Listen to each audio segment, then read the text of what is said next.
Go. Oh, let's go.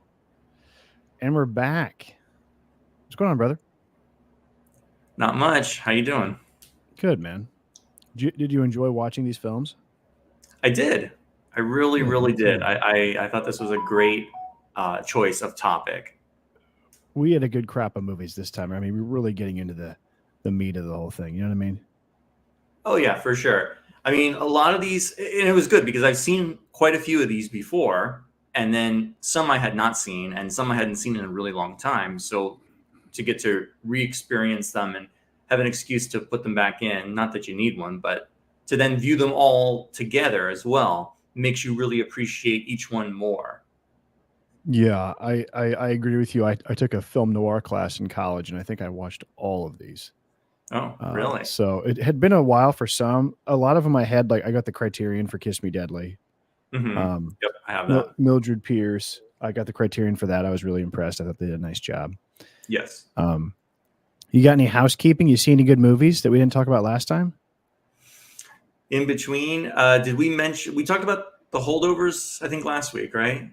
I think we talked about that to each other. We might have talked about it last week. No, I think we did because I I think talked to you on the phone I think about we it did. pre-show. Yeah, and then Killers of the Flower Moon, also a really, really good movie Yeah, I've not gone around that to I that. would I think highly recommend. Go ahead. What it's did you say? basically gone from theaters now. Yes, it probably is, but if you can get it on demand, you can. I think it's on Apple included with that, but if you Oh, don't it have that, is. you can get it. I think you can get it just any on demand service. Like you have to pay for it, but Sure, sure. Were you able to get Oppenheimer on on Blu-ray? not yet. No, I haven't. I haven't bought that yet. But I saw Were it you able? twice in the theater, so I mean, I'm not itching to like watch it again right this second. Okay, yeah, I feel you. I'm curious to see what the behind the scenes stuff is because I know Nolan said he was working really hard to put together a really good disc to kind of help save home video as well, which would Oh, be cool. I will say one other movie I did watch, and I think I mentioned it to you, is Coma, Michael Crichton. Yeah, dude, I love Coma. I think I'm going to do a video on Coma and kind of rope it in with Crichton's other movies, especially his early stuff like Runaway and Looker for sure. Yeah, I If you really, guys, really liked it. I had not seen it before, but I really enjoyed that. I always enjoy these old time medical thrillers. They certain things are just so outdated, and some things are still the same. So it's just kind of an interesting curiosity from that regard. well, and you know who I really like too is Genevieve Bujold, who she had a lot of really great roles, not in any huge movies, but she's in Coma, she's in Cronenberg's Earthquake. Dead Ringers, she's in De Palma's Obsession, right? She made a lot of really Earthquake. cool Earthquake. Yeah, she made a lot of really cool movies, so I like her a lot too. You know, And she she does a was great the job. original choice to play Captain Janeway on Star Trek Voyager, the captain. And she actually filmed, I think, part of the pilot episode, and she couldn't handle it. Like it was too much for her to do a Did series, and they I'm pulled looking her. at her on the internet now here, and it looks like she did play Star Trek at some point. Yeah, it didn't make it to air, but they replaced her with Kate Oh, Mulgrew halfway through the pilot. that's too bad. Well, I mean, Kate Mulgrew was an excellent choice as the captain on that ship, but I've never seen that show. I apologize. yeah, you should definitely watch Voyager. Highly recommend it. I haven't watched Next Generation, dude. I'm a OG guy all the way. Well, don't watch season 1. I don't like the aesthetics of of Next Gen. It just looks like a Best Western hotel from the 90s or something that they're hanging out in all the It's time. amazing. What are you I don't talking like about? it. I don't I could. like I it. wish. It's I just wish I could weird. decorate my house like that. Yeah, I don't like any of the people. They all look sort of like off-putting to me, like Data. I don't like him. I don't like Oh Worf. man, They just because just, I don't know. you haven't watched it enough. You need to watch. You can that should be a show at some other point. Is picking specific episodes, like the best Oh, Star Trek. episodes of that. It's a Star Trek Next Gen, and That talking about like 4 episodes or something like that. that could be a lot of fun actually, because then I would have to I would be like the fun ringer guy who didn't know anything, you know. But And you Star could Trek have like a Voyager is a really, really good spin-off show. That was the launch of UPN. So 1995, when they launched UPN network, Star Trek Voyager was the flagship show.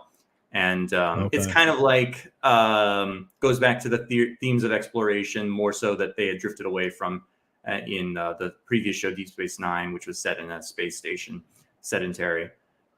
They get trapped on the other side of the galaxy and have to find their way home. So they find all new alien species that they'd never encountered before until that didn't work out too well. And they're like, let's throw the Borg in. They like to go back to that Borg. Oh, yeah. It's a ratings and Yeah. and winning Perennial strategy. hit. Yeah, no, I would actually be interested in doing that. Yeah. I'm excited for our next show that we're going to do at the start of the new year, which is we're going to do Space Ghost and Johnny Quest and all the Hanna-Barbera cartoons. Yes, I'm a huge fan. Not all of them, because that's too many. Even the action adventure cartoons, there's too many to do in one thing. There's I was gonna say I have like Dino Boy on my Space Ghost Blu-ray. I don't know if I have a lot to say about that. There's not a lot to say about Dino Boy in the Lost Valley. It's okay, like you can watch it. It was never my favorite, even when I was a kid. You'd have to sit through it to get to the second Space Ghost cartoon. The next Space Ghost, yeah, which I do like, and I did. I was screwing around with Chat GPT the other day, and I just said, "Hey, Chat, will you write me a story of a Space Ghost, but written like Ernest Hemingway?" And it did okay. Yeah. I think I've mentioned it to you before, but in the past, the Future Quest comic book that came out, it's been a few years now. Yeah, I heard that was cool. New with Space Ghost, new-ish. That's a really great, and that mashes all of the Hanna-Barbera superheroes into one cohesive story. So Johnny Quest, Space Ghost, Birdman, Galaxy Trio, Frankenstein Jr., Mitor, they're all in there. And the guy who wrote it clearly loves the material and knew who these characters were and cherished like the use of every single one of them. It's fantastic. Okay, I'm going to check that out. And then there's actually an anthology, a series that came after that was done, where they did individualized stories of all the different characters. So there'd be like a 3-issue Space Ghost story, a Birdman issue, Mitor, etc. Sounds cool. Anything else going on? Before DC Comics is in their current state of decline. I should just end it with that. Bummer. At least James Gunn's coming to save the day, right, dude? Oh yeah, but I mean, even the comic division is in decline. It's bad. Yeah. No, I agree. I'm with you. You want to start on Mildred Pierce here? Absolutely. This was one you were adamant to include. What do you think about it? I was. I hope you enjoyed it because. Oh, I did very much so. I'm not saying anything. Yeah, but you go ahead. Go off. Yeah, no, I think it's a interesting choice to pick because it's a most unusual noir. And in that, I mean, it's bookended by a noir, and the middle of the movie is like a completely different movie that is not a noir. It's like a melodrama. Yeah. Yes, a melodrama, or as they used to call it, the women's picture. A woman's weepy. Yeah. Yes, about a working mother's struggle to provide for her daughter and her family, to provide the things that she could not have when she was a child growing up. But I also picked it because it stars Joan Crawford, who I'm very much a big fan of. And I know she probably has a more polarized reputation amongst, film fans and audiences. Some people love her, some people hate her. I really do like Joan a lot. What, you don't think so? I feel like why would anyone hate her? People, I've read things and seen things where people just hate Joan Crawford for whatever reason. I don't know why. But, does she get lumped into a sort of like a Judy Garland bucket where she has like a following amongst, like, let's say, the gay community? You know what I'm saying? Like, the Stonewall riots were kicked off by Judy Garland dying. I mean, is there sort of like is that in there? Yeah, I think so. Okay. But I'm a big fan of Joan's just because she's like one of those larger than life movie stars, right, from that era that don't exist anymore in this day and age, right? So you totally manufactured image and star, right? Somebody who came from absolute nothing. I'm reading the biography of her right now. It's a quick read. Yeah, I think I sent you a picture of that book, the Fred Lawrence Giles book. Okay. He wrote a biography of her. She was born into almost poverty in Kansas City near the turn of the century. She made her way to Hollywood, became a huge star at MGM in the 20s and 30s, and then became her career almost ended at a certain point. Her movies were doing terrible, and she became labeled as box office poison, and then got canned from MGM. And that would have been the end for most people, right? If you get fired from a major studio like MGM where you were disastrous. Well, she managed to get her new contract at Warner Brothers, and then one of the first few films that she makes is Mildred Pierce, for which she wins the Oscar for the Best Actress. So I mean, talk about someone who persevered, someone who survived a sea of change throughout the industry and was making movies up until the early 70s, really. Just kind of a remarkable career. Kind of like a Katharine Hepburn, where they pitched her as a leading lady, but she had this core appeal with like actual women, right? Rather than just like the ingenue for the lead man, right? So like she was able to sustain that because she had like this hidden fan base, right? Yeah, there were definitely, and the book talks about that as well. There was a dedicated Joan fan base even back then, and a different type of audience came to see Joan's movies compared to other stars' movies. And a lot of these movies, some of them were not very popular at the time, and they've been reevaluated and reclassified as cult classics. I mean, Johnny Guitar is another one. Not to keep harping on that one all the time, but Right. it's a very unusual film for that time period. She dominates throughout that, and it's been reappraised as a modern classic. So I forgot to add our slides here for the people at home. I also appreciate that later in her career, she really didn't care what she was doing. She would take anything. She would take anything just to work, right? And so she made, Whatever Happened to Baby Jane, of course, was a big hit at the time and was a well-made movie. You've never seen it? My mom loves it. I've never seen it. Oh. I've not. I'm sorry. Oh, okay. Well, we have to do that at some point. Okay. And it's also directed by Robert Aldrich, who did Kiss Me Deadly. So. Oh, interesting. Yeah, you're right. That's right. He was an interesting guy. But go ahead. But then after that, she maybe got pigeonholed into that weird, not sci-fi, but kind of horror genre at the time, and she started teaming up with William Castle, making his movies. She did Straight Jacket and movies like that, and then kind of ended her career with some real stinkers like Trog, bro. Oh yeah, Trog that's like where I draw the line. That's like almost unwatchable. But shameful. Yeah, but Mildred Pierce, as we mentioned, bookended by some of the most stunning textbook examples of noir. Right? Absolutely. We begin at this isolated beach house where a man is shot. We don't see the identity of the killer. We see the broken glass, and he stumbles onto the floor, and we hear Mildred, and the gun drops. Right. And that's our movie to begin. Yeah, Zachary Scott, playing Monte Barragan, sort of like a ne'er-do-well, dilettante, fake rich guy, right? Yes.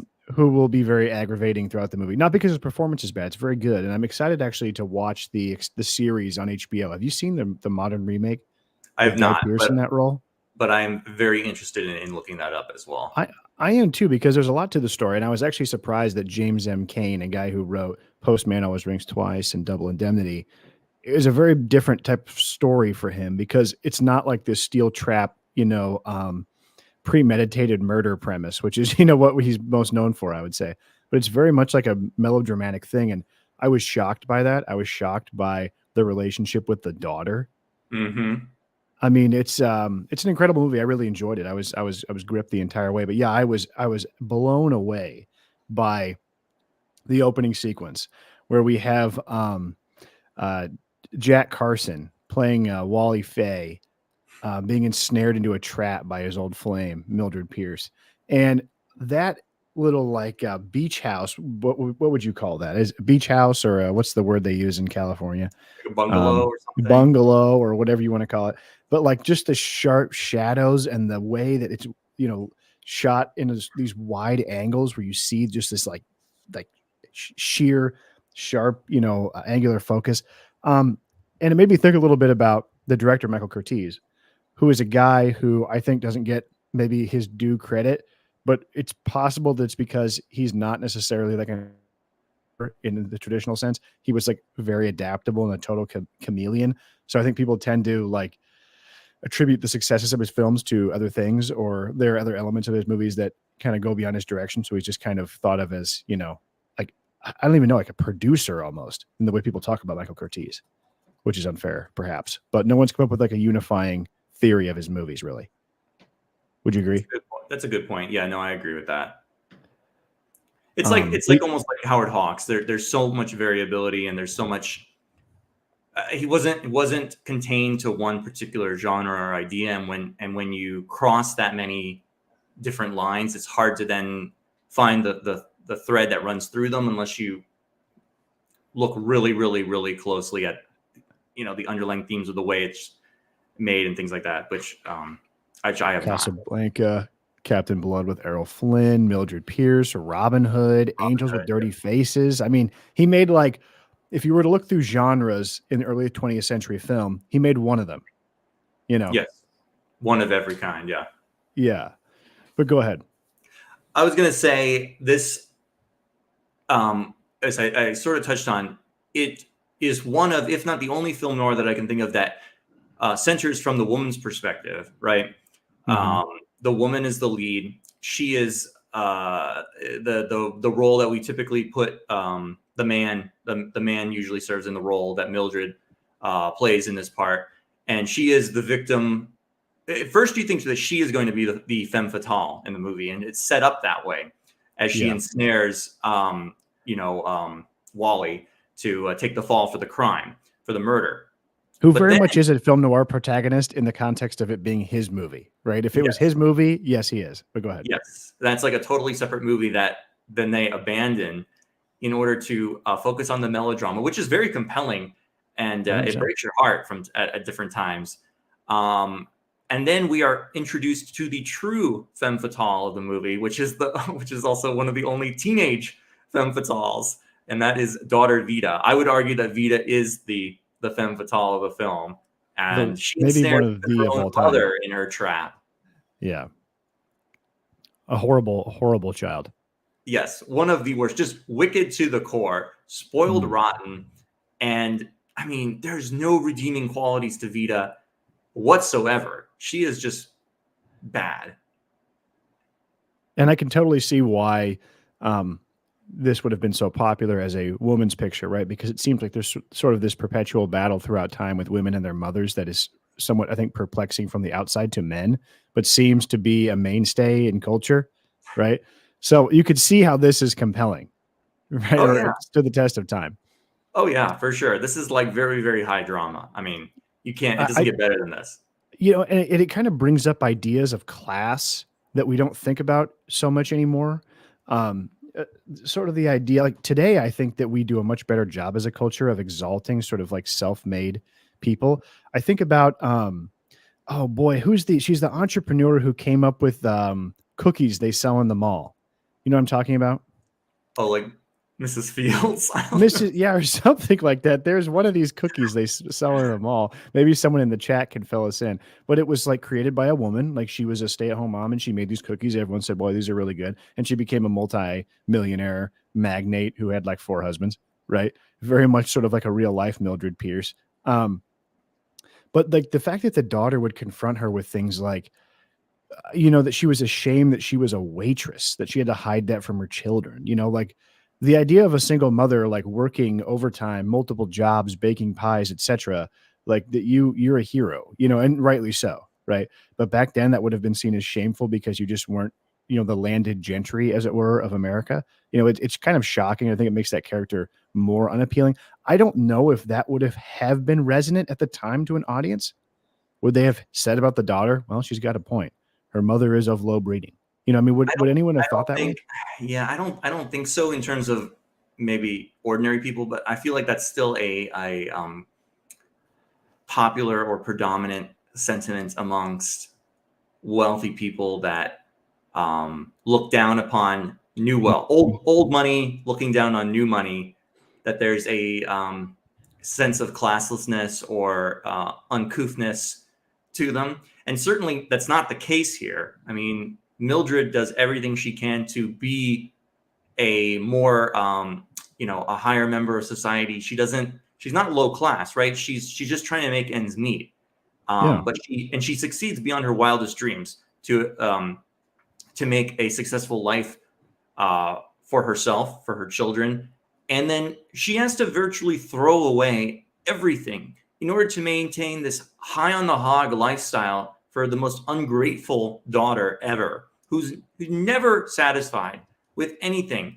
I mean, it's exemplified at the beginning of the movie when Mildred orders a dress for Vita, and she makes it known to her husband, who they're very poor at this time. The husband is not working, and Mildred says that she baked pies and cakes for people in the community and sold them in order to buy this dress, which she wants to give to the daughter so that she can have nice things. And the daughter is utterly ungrateful and says, "This is the most ugly dress, horrible. I wouldn't be caught dead wearing this." And the mother sees this without her knowing it, and she just takes it. It's heartbreaking. Yeah, it's a sort of interesting dichotomy to where she's a woman and professionally who won't be stepped on, and won't be, won't be pushed around. But when it comes to her family life, her husband is a total loser and a bum. Now, I think later on in the film, he becomes sort of admirable as like this sort of stalwart, like, figure in their lives. And it turns out he probably maybe was right about her spoiling the kids. But he's basically kind of a bum, when we begin the picture.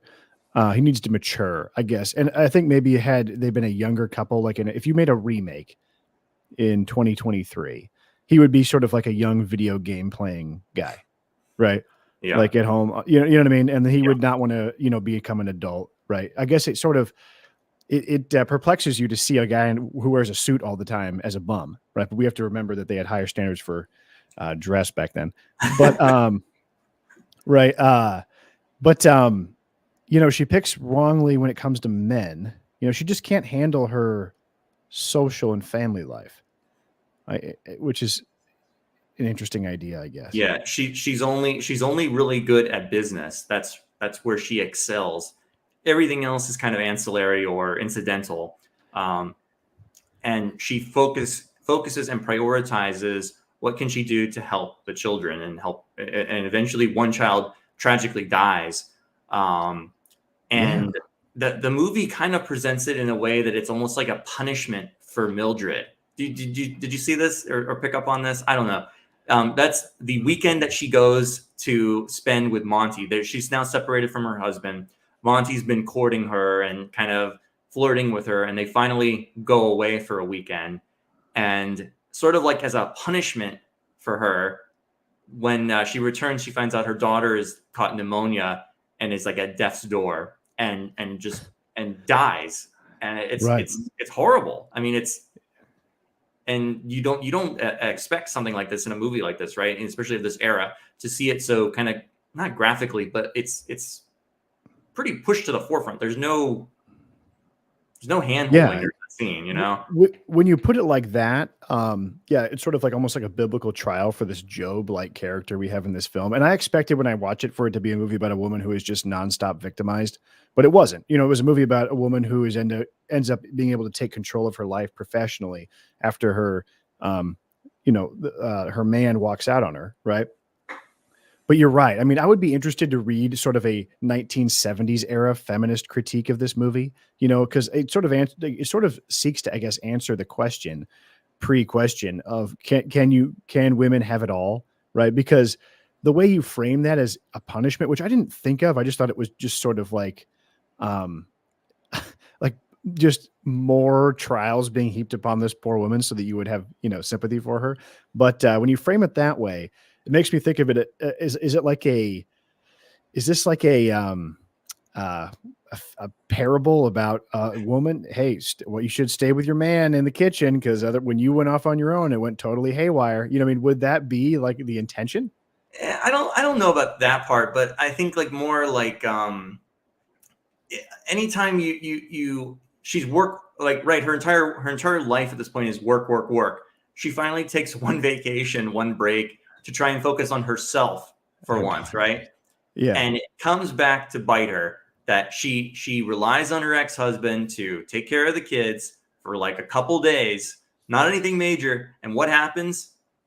She contracts a terminal illness and dies. You know, it's like you can't let your guard down for 1 second. I think is more along the lines of what I'm talking about. Like, or maybe you just can't live your life for your kids, for yourself. You have to live somebody, it for other. you know, well, she can't live her life for herself. She has to live for other people. Well, but because the idea I got from her marriage to her new husband, her sort of foppish, like, you know, ne'er-do-well new husband, supposedly rich, but, you know, dependent upon handouts from her, is that she married him because he has that kind of built-in class that her daughter was looking for, that maybe this man can elevate her. The hypocrisy of that being that's precisely why she marries him. And it's just so that Vida can feel a sense of being part of that higher class, because he has that mansion, which he's about to be foreclosed on, right? He's about to lose everything. And Joan and Mildred has to subsidize him by marrying him and giving him part of the business, all to pacify Vida. Or is Mildred pacifying Vida because she's living vicariously through her and trying to give her all the things that she wanted and desired and didn't get? You know what I mean? Like the sort of overzealous football coach dad, right? Yeah. That's definitely one way to look at it as well. Okay. But I mean, this is a very time-tested, still relevant way that certain parents behave and act, right? I mean, you see media examples, famous court cases where children commit crimes or murder someone or something, and the parents help cover it up, right? Or they help take the kids out of the country or something like that, right? I mean, you've seen this in real. I can't think of an example off the top of my head, but I mean, but does that strike you as it might be unjust, but is that an unnatural?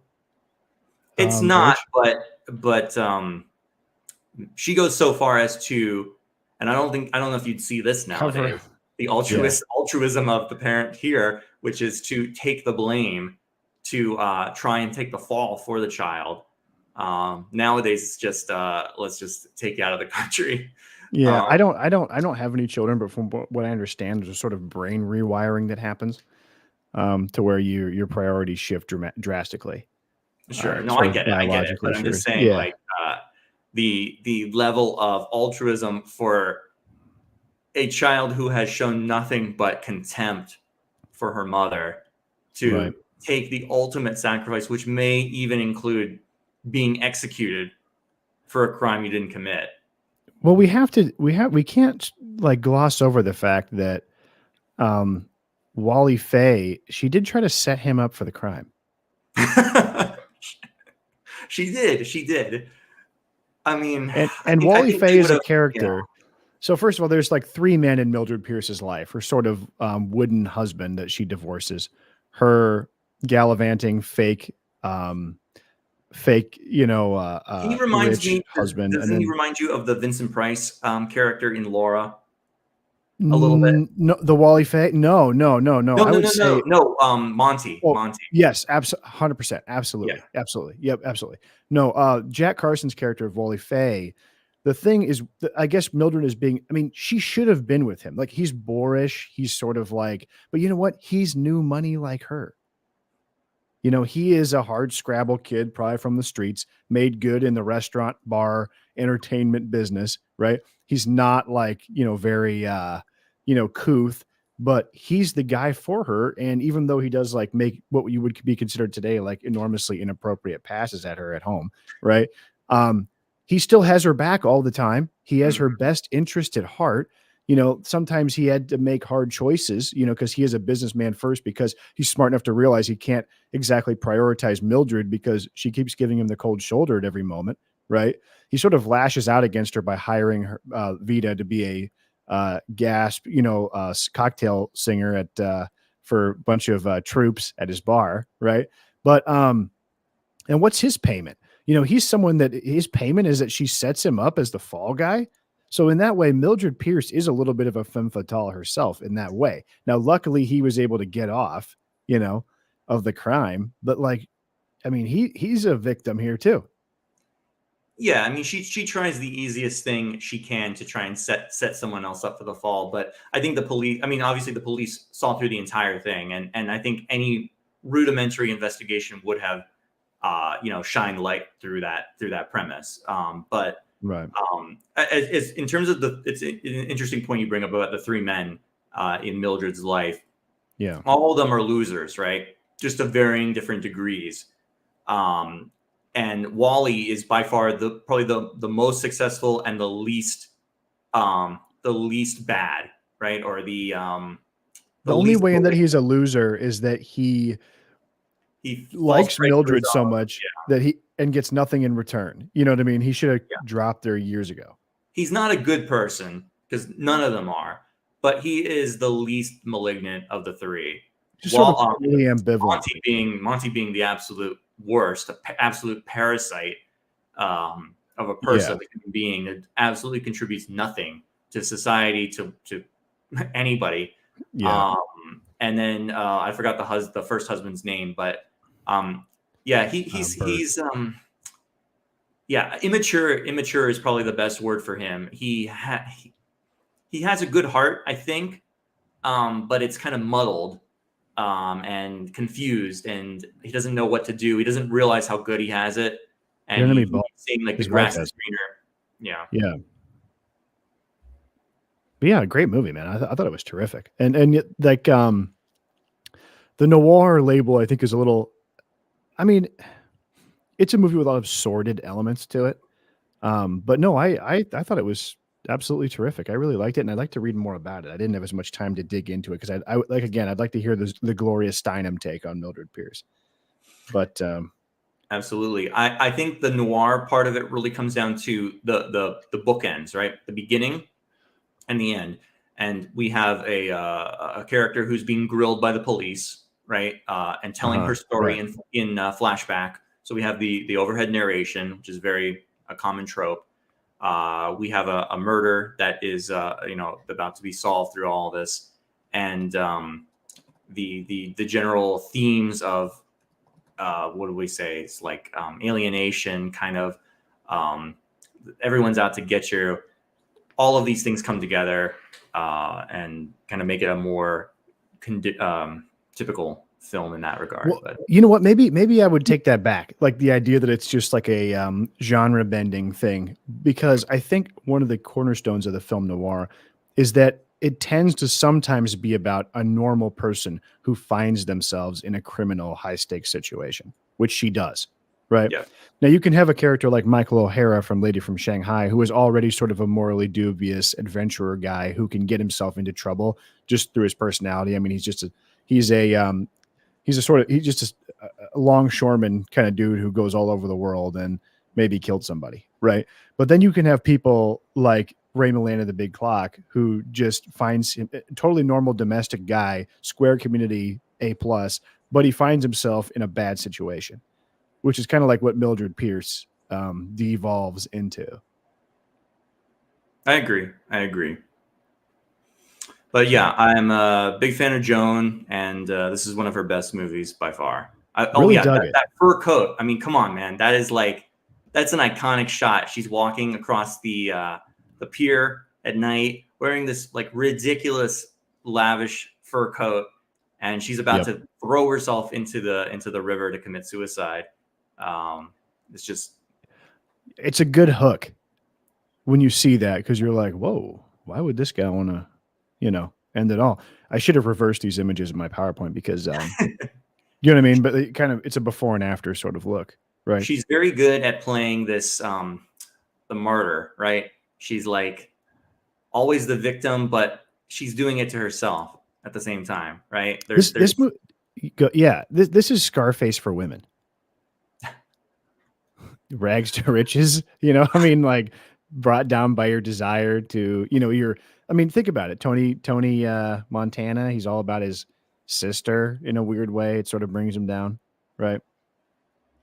She's not bad, but yeah, this Interesting is point. Scarface for women. Yeah, I would highly recommend Mildred Pierce. I think Absolutely. that's kind of, I think we beat that one to death. And I'd be curious to read the book. Yeah, for sure. Orson Welles, a film he called An Exercise in Eroticism and Exoticism. Of course, it went way over budget. He reshot a million things.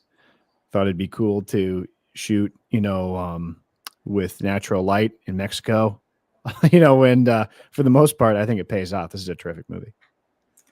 Yes. Thank you for picking this one because I had not seen Yeah. this one before. And I am very glad that I did because it was excellent. I loved it.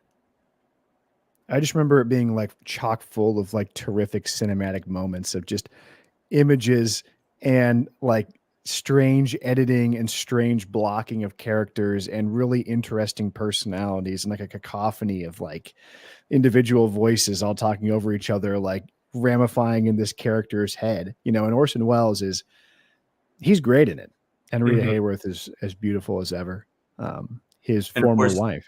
Yep, they were married at the time during this film was made. So No, I thought that they were divorced at the time. So Oh, they were married. Okay. From what I've read, okay. So maybe Robert okay. Osborne was incorrect in his intro to the movie. No, maybe I maybe misread it. He must have divorced his former wife because yeah, how could you not? So because from what I've read, the only way this movie got made was because they were married. So Orson was not a very, very popular or in vogue actor director at this time. Okay, so he was not considered. The studios were not calling on him to make movies. Let's just say because, like you said, he went typically over budget and took too long to make these movies, right? And they were not very well received by the public. They were not commercial successes. They were not popular with audiences. I think they were maybe too advanced or too complex for the times. They were ahead of their times, right? Like Citizen Kane. Yeah. But what happened is that Orson was married to Rita Hayworth, who was the biggest star at Columbia at that time. Orson was trying to make this Broadway play of Around the World in 80 Days, and he had no money to do that. So he called up Harry Cohn, who was the president or the in charge at Columbia Pictures, and said, if you give me the money to make this for the play, I'll make you a movie. I'll write and star and direct a movie for you. And then in order to make Rita happy, who was their big star, he agreed. And so he adapted this Lady from Shanghai novel and put her in it, and they starred together. And then, of course, he changed her hairdo, she was like the most popular redhead, right, in the world. And he makes her a platinum blonde for this movie. And Harry Cohn apparently like had a fit about that too. The movie went over budget, was not a success at all. It was like the first bomb of Rita's career after she became a star, and just was a disaster all around. To put it in context, I guess it maybe be like this may be a bad example, but like if Sydney Sweeney like married Harmony Korine or something, you know what I mean? Like, and they made a movie together that nobody liked. But this is and I put this picture of Rita Hayworth here from Gilda with Glenn Ford, which is a terrific film noir as well. And to show her popularity, I mean, this is the bomb that was dropped on Bikini Atoll to, do the run through for the atomic mission in Japan. And they plastered her picture on it. I mean, you're a part of history. And this photograph was just recently found. It was always an anecdotal story that they had either painted her on the bomb or slapped a picture of her on there. And they finally found the photographic evidence recently, like a year ago. But yeah, she was a bombshell. And I mean, just absolutely one of the most beautiful Hollywood actresses of all time. This is an awesome movie. And I hope you really enjoyed it as well. Oh, I did. I loved it. You don't have the English poster, but the American one has like one of the greatest, I think, taglines. It just says in quotes, "I told you, you know nothing about wickedness." And it's that's so cool. Just emblematic of this movie and this character. This is like one of the other great femme fatales of all time. This character who is so manipulative and just very bold about everything. She makes no bones about hiding anything. It's just so transparent and so open, and everyone falls for it. Everyone is victim to her just her master plan here. It's just so captivating. What does he say at the beginning? He goes, "Some men can smell trouble, not me." Right. And he knows in his it. Irish accent. He knows he's being played the entire time, and he can't help it. He knows, because there might be a 1% chance that he's not. I just think about all the terrific cinematography that they employ in this film, and it was shot by Charles Lawton Jr., who was well-respected cinematographer at the studio. But Wells complained that he was too slow, but he got everything that he wanted. And the movie is, I just think about that scene where he's behind bars, half lit, right, in shadow. And some of those scenes in the courtroom where the light that projects on the back of the courtroom is like, the iron work from outside the window, and then the judge's bench, and it's just a terrific movie. And I love those scenes that they used real world lighting when they're on the boat conversing with each other. And what does Wells say? Something like, "Is this how you talk to each other all the time? Because they're so spiteful and mean and evil." And he's like, he's like drawn into this world of like rich ne'er-do-wells, and they're all just nasty. I would also add the aquarium scene as another one, where with people the giant fish, and people are almost completely in silhouette at certain times too. Incredible. It would have been that, and then I wanted to point out the grouping these two together, Mildred Pierce and Lady from Shanghai. They have almost like, in this one more so, they have almost like a fairy tale quality to them. There's nothing realistic about any of these, about either one of these, and it's great. I mean, it adds to the flavor and the flair of it all, right? But as we'll move on to the other ones later, Gun Crazy and Kiss Me Deadly, there's a very stark like visual difference between these two, which have that dreamlike kind of like quasi fairy tale feel to them, and those which feel very stark, harsh, and like unforgiving. You know what I mean? Well, I think part of it is the shooting on natural locations, which is not easy. So the camera is sometimes framed oddly, or the close-up is too close, which creates like a sort of disorienting factor, right? And the natural light is not something you see in most pictures from this time. So it can appear, like you're just like in this weird void, and Wells, he cuts and uses so many different angles in a movie. Like, you wouldn't do this. Like, the studio was very upset because they shot multiple reshoots, and they were mad that Wells didn't shoot enough close-ups of himself, which he didn't. He only shot close-ups of Rita Hayworth, and he's in the wide shot, right? Which made it tough for them to cut. It was tough for continuity, right? Then he has blocking where like 5 characters are talking over each other at once, and a boat is rocking up and down, and the light is shining. You know what I mean? It's like, whoa, it's not made like any film of the time. That's what makes it so good, though, right? I mean, absolutely, yeah. It's an incredible.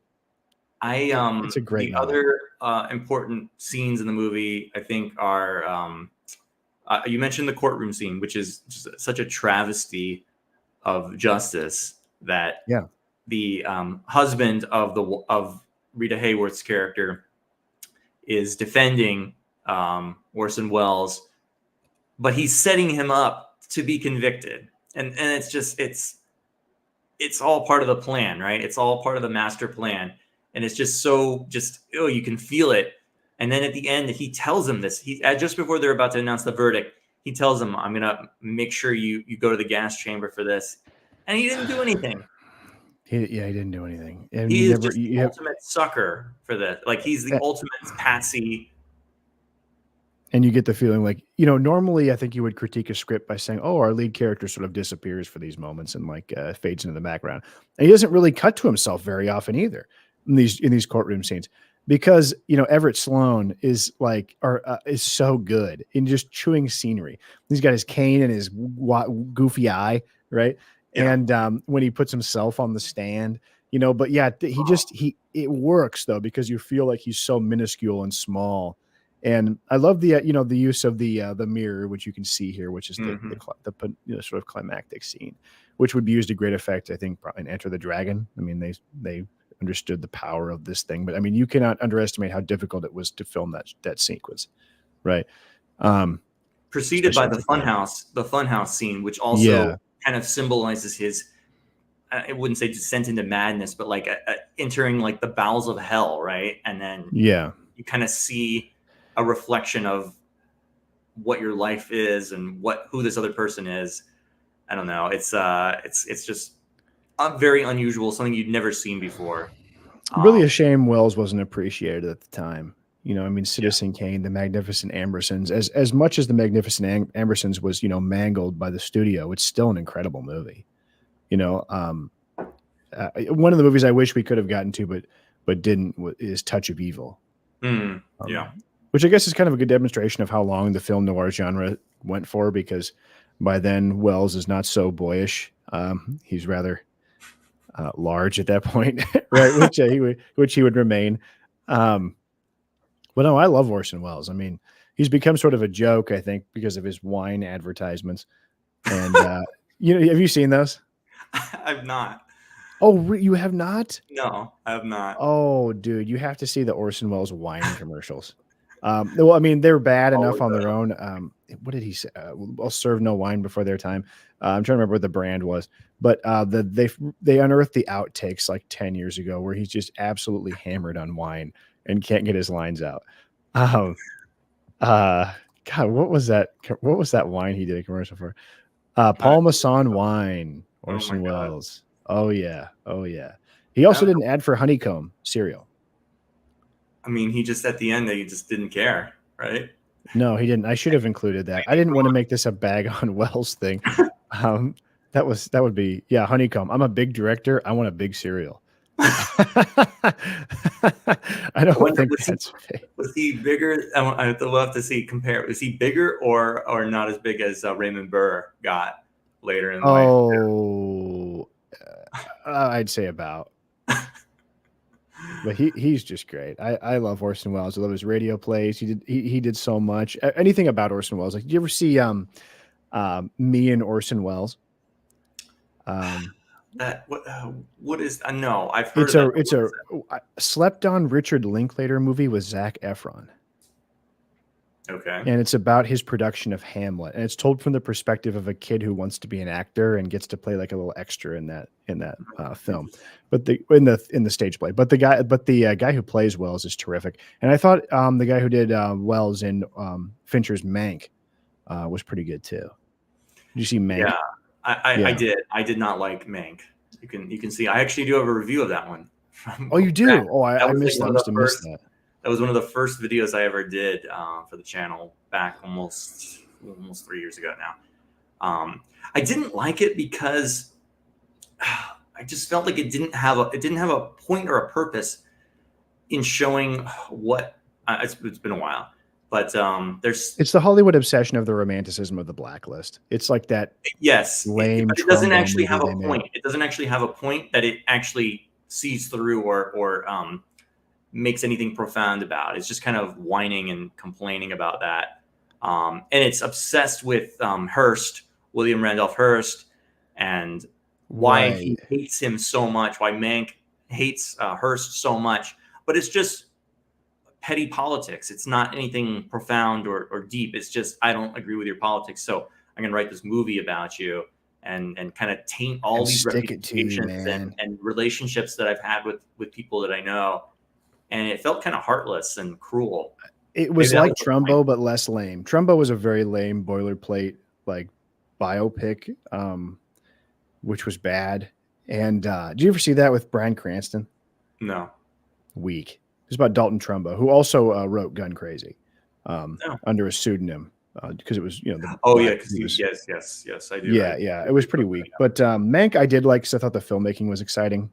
Well, that part was, and it looked great. I mean, I'm always happy to see a new movie in black and white as well. Right. That's why I was super psyched about that. But I just found it kind of insufferable. The performance by Gary Oldman. I mean, that character was not likable at all. He has no redeeming kind of qualities to him. I just was annoyed. Which is exactly what my wife said when we watched Kiss Me Deadly about Ralph Meeker. No. Yeah, she was No like, way. I don't like this guy at all. He's like No, an asshole. he's cool, man. He's cool. I agree. I think he's like super cool. You know, He's which Robert Aldrich, I think, he was basically a communist, right? He made a also very lame movie about Hollywood politics called The Big Knife, which I watched and is really lame and I haven't pedantic. seen that And one. yeah, it's totally weak. And I think, you know, it's supposed to be like some sort of expose on Hollywood, but like it's just about how Hollywood won't let you be like a really cool communist and stuff. It's pretty lame. He's dramatized in the TV series Feud, which was about the making of Whatever Happened to Baby Jane. So I didn't know okay. They did a mini series on TV about the making of that movie. It's with Susan Sarandon and I think Jessica Lange as Betty and Joan. Yeah, it's really good. Really worth. Okay. You have to watch Baby Jane first, though. Otherwise, you're not gonna appreciate. Yeah, I will definitely do that. I've also never seen All About Eve, so I missed like the. Oh my god! Okay, I know I've never seen it. And I love. You can do one of those. You can do one of those first time watching reaction videos. Oh, I should first time watching All About Eve. That would be great because I really like George Sanders. I think he's like a terrific actor. I love him. Oh my god! Correspondent. Yeah, you know, George so Sanders I should watch it. And Ann Baxter in that movie, like those are vile, wicked creatures in that movie, and the amount of backstabbing and just like pure visceral like hatred for everyone in the movie is just, it's so good. It's so satisfying. Like, and you can apply the theme. That's why I love All About Eve, is that even though, and people will be like, why do you like this movie? It's about freaking Broadway stage performers and all this. It's like, you can apply that to any industry, any office, any trade, anything, whatever you want. Yep. It's all the same. It's all professional rivalry and pettiness. Yes. Yeah. And I love George Sanders, and I always think about him. You ever remember Blue Velvet when Dennis Hopper's like, suave, damn, you're suave. That's how I feel about him.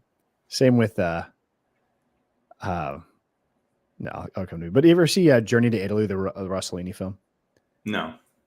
Oh, with Ingrid Bergman. He made like a trio of movies with Bergman when they got married, and Sanders isn't one of them. It's sort of like a marriage story style, Kramer versus Kramer kind of thing, but from the 50s. Okay, we ready to move on? Shanghai, I would just say that's another one. Highly recommend. Very good. I mean, definitely worth a watch. If you're getting into film noir at all, I would put this one high on the list. Bing. Gun Crazy, dude. This is a fun little movie. I like this movie a lot. I do as well. Definitely ahead of its time. Kind of a proto Bonnie and Clyde a little bit. Sure.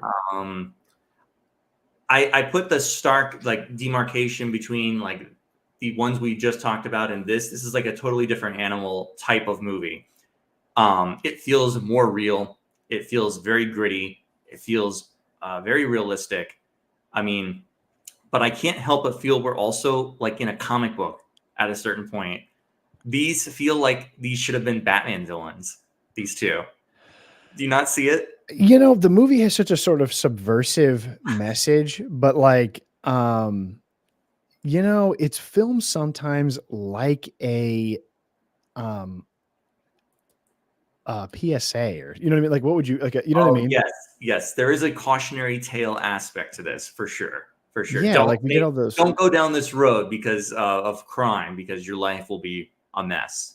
But then it celebrates it at the same time, and it's so good. You know? Yeah, and it makes it like super romantic and sexy and cool. Like, but the opening sequences with the judge being like, "Now, Bart, I'm sending you to a school because you can't." You know, it's like a one-reeler, like, you know, public information.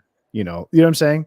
I think they had to do that. I think they had to do that part in order to get away with the rest of the movie, right? In order to bypass the censors and the you know, anything else like that. Yeah, and John Dahl is an interesting actor. I've always found him very appealing. Rope is obviously a standout role. I'm maybe he's remembered for more than this. Rope, though, is one of my least favorite Hitchcock. I cannot believe that. Rope is so cool. I have to rewatch it, but it's one that I just kind of dread.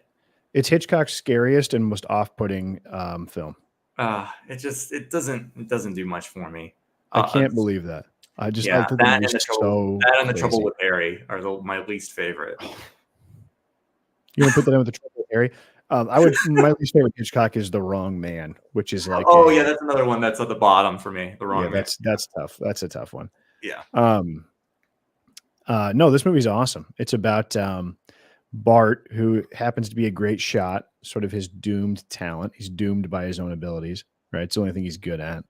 And he does a stint in a boys' reform school. Then he goes to the military for a while. Then he comes back to his hometown, visits the carnival with his buddies, and falls in love with a traveling cowgirl shooting act played by Peggy Cummins. They go on the road together and they decide to get married, which, by the way, was something I thought about, when they're driving alone together and they go, let's get married, right? Mm-hmm. That would be a very sort of, I don't think people understand that means let's have sex, like in the context of these old films, right? Yeah. Like you listen to Let It Snow, and there's that whole line about, we'll pretend like the snowman is the Parson Brown so we can get married, right? And everyone's like, oh, how wholesome, they're getting married. It's like, no, that's about it's like an extremely horny thing, right? Winter Wonderland? Winter Wonderland, yeah. Yeah. You know what I mean? Right? Is that, yeah. Yeah, no, for sure. He yeah. Because I guess there is some semblance of good in him still, right? He wants to have some kind of wholesome family life, even though he's roped into this kind of life of crime, bad situation. He feels like he can try and reform her, and so he wants to kind of put the stamp on all this and make it everything official. Mm-hmm. And she is a woman who is not going to be tied down, and puts it in not so many words that I want nice things. We can't get them the honest way. If you want to keep me, you have to do what I want to do. Yep. Wow. If you want to be my lover. Exactly. But I look at this. Go ahead. Thing about what don't they seem like they should be like Batman villains? I mean, they are like two very, very odd, quirky characters who have these very, very unique and special talents with the guns, right? And they dress up in kind of flamboyant costumes. They wear the Western outfits for some of the crimes and stuff like that. And flamboyant alter egos of very Clark Kent style when they're evading the police and they're like the just good churchgoers, And they dress up at the meat packing plant, right after work, right? But look at this photograph. I mean, this is like hyper rock and roll, out of context. You can see how that would hang in Haight-Ashbury Street somewhere as a very much defiant against the man sort of image. And you can also see why the French who coined the term film noir to begin with would have found merit in this movie that was sort of considered a B trash in America. I mean, this looks like a still from a Truffaut movie, like Band Apart or Breathless. You know what I mean? It looks like kind of what he was going for, It's all about the beret. It's about the beret. No, I'm like the sunglasses and it's perfect, But yeah, it's a terrific little fun movie. I like it a lot. And it was a studio picture, correct? I mean, it wasn't a Poverty Row. That's one other thing that I wish we would have included was the sort of a discussion on the Poverty Row film noirs like Detour. It was not a major. I mean, it was distributed by United Artists, but it was more indie than right. It wasn't made by Republic or Monogram or somebody like that. Yeah. Which I believe Detour is made by Monogram, which Monogram is also a great bottom of the barrel. Have you seen Detour? No. Oh, we should have watched it. That's okay. Very similar to Gun Crazy. It's fine. But I would urge people to go out and buy the Criterion of that movie. Detour is spectacular. Edwin G. Ulmer film. Edgar G. Ulmer. Yeah, Gun Crazy. You brought up the fact that it's very Bonnie and Clyde. Or who, Badlands. Who's that based on? Charles Starkweather? Terrence Malick's Badlands with Martin Sheen. You know what I'm talking about? No, I can't say that I do. Anyway, my point is, had there been a real life, I guess Bonnie and Clyde would have been Depression era, right? Mm-hmm. Okay, so this was sort of like a takeoff on that. romanticization of the husband and wife crime duo, or the lovers expressing their passion through armed robbery. And the love of guns too. That's the other And thing. the love of guns. The love of guns. Yes, absolutely. And the matching skill for skill prowess with a gun. We talked about in the Double Indemnity one the use of innuendo in the dialogue. This has just as much, if not with the dialogue, then with the body language while they're doing the shooting competition at the carnival. The flirtations and the just kind of sexual tension between the two is like very, very strong at that moment. And you can see that these two people are like, they're very troubled souls that are kind of destined for each other at that point. Well, there's that great sort of worm's eye view. I think it's a push in of her when she comes out shooting those guns, and then she sees him in the crowd. I mean, it's like one of the great reveals of a character, in my opinion. Yeah. You know, in recognition of attraction, Yes. through their talent. You know, and the gun itself is a sort of very, I guess, phallic. You know, Yes. yeah, right. I mean, It's pretty blatant, like, yeah. yeah, gun crazy. Have you seen the remake with Drew Barrymore? Of this movie? Yeah. I had no idea there was a remake. There was a remake with Drew Barrymore in '93, directed by Tamara Davis, who basically, like, if you needed to make a movie with a rapper in it, she did it, right? Or a comedian. She directed Billy Madison, but her first, and she did a lot of music videos. She actually did 2 for the Smiths. So she had a very prolific music video career, and she did the remake of Gun Crazy with Drew Barrymore. I have not seen it, but I'd be curious to watch it. Same with Mildred Pierce. It's like 2 movies with a sort of very strong female character, and I think in the way that it would have been updated for the time would tell you a lot about what, you know, feminist ideas about the original are. But I can't imagine it's unlike that Mildred great. though is that I'm sorry, I don't remember what her name is in the movie. Annie, or Annie Laurie Star. She's not sympathetic at all. I mean, she's a bad girl. There's nothing good inside there. Mildred was, yes, Mildred crossed the line and did some bad stuff here and there, but her intentions were generally good. Annie is rotten, you know, a rotten apple, selfish, self-serving. She corrupts Bart and leads him down to his death, basically. But she likes him. She does, but she was more than willing to drop him if he didn't go along with what she wanted.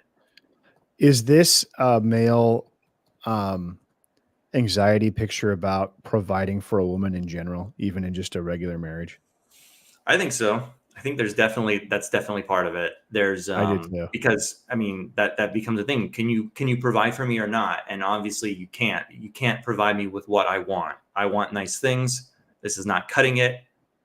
And can you stay sexual? Can you stay rich? Can you improve? I mean, you know what I mean? That's kind of what will you do to keep this going? For sure. And I mean, and he tries to keep it to the point where he's not going to kill anyone. But of course, she has no qualms about killing people, which is what really sets them apart and what really drives a wedge between them. And then I think partially the other thing is when they go to visit his family, and you can see that. I mean, you wonder at certain times, is she gonna do something to the family? Is she gonna kill his sister or do something to the kids? I mean, she's pretty vicious, and then she wants to kidnap one of the kids at the end too. I mean, that's like all bets are off with her. John Dahl was gay, perhaps. I don't know if that hurt his career or not. Didn't affect his performance. Seems like he's pretty turned on by Peggy Cummins. But he was just not in very many movies, which I think is unfair because he's such a great talent. And to star in a Hitchcock picture, and then he was in Spartacus, but in a very small role in Spartacus. Then a lot of TV stuff, which is too bad. He died relatively young at age 50. Yeah, I read that he drank a lot and like he fell down some stairs and hurt himself really bad and died at 50 years old. Yeah. Died but he lived serious fall while visiting London, died of cardiac arrest, a complication of myocarditis. Vaxxed. Um, No comment. no comment. That was a Oh, it looks like he facetious was joke. on Perry Mason, multiple episodes. Yeah, because he was living with his long roommate. Oh, I see. Okay. But they set up a fake, sort of in a Rock Hudson way. They planted fake stories about how he was going out with actresses and stuff. The studios did. But he's terrific. I really like him. I think he's great in Rope. He's great when he wears a toga in Spartacus and Kirk Douglas throws a trident at him. And he was but, nominated for an Oscar for The Corn is Green, right. which I've never heard of until now. I feel like he just got blackballed, at this, you know what I mean? Like he wouldn't, you know what I mean? Because he's a terrific actor. Did go from the Oscar, which he won before this. Yeah, that was in 1945, and this was what, 1950?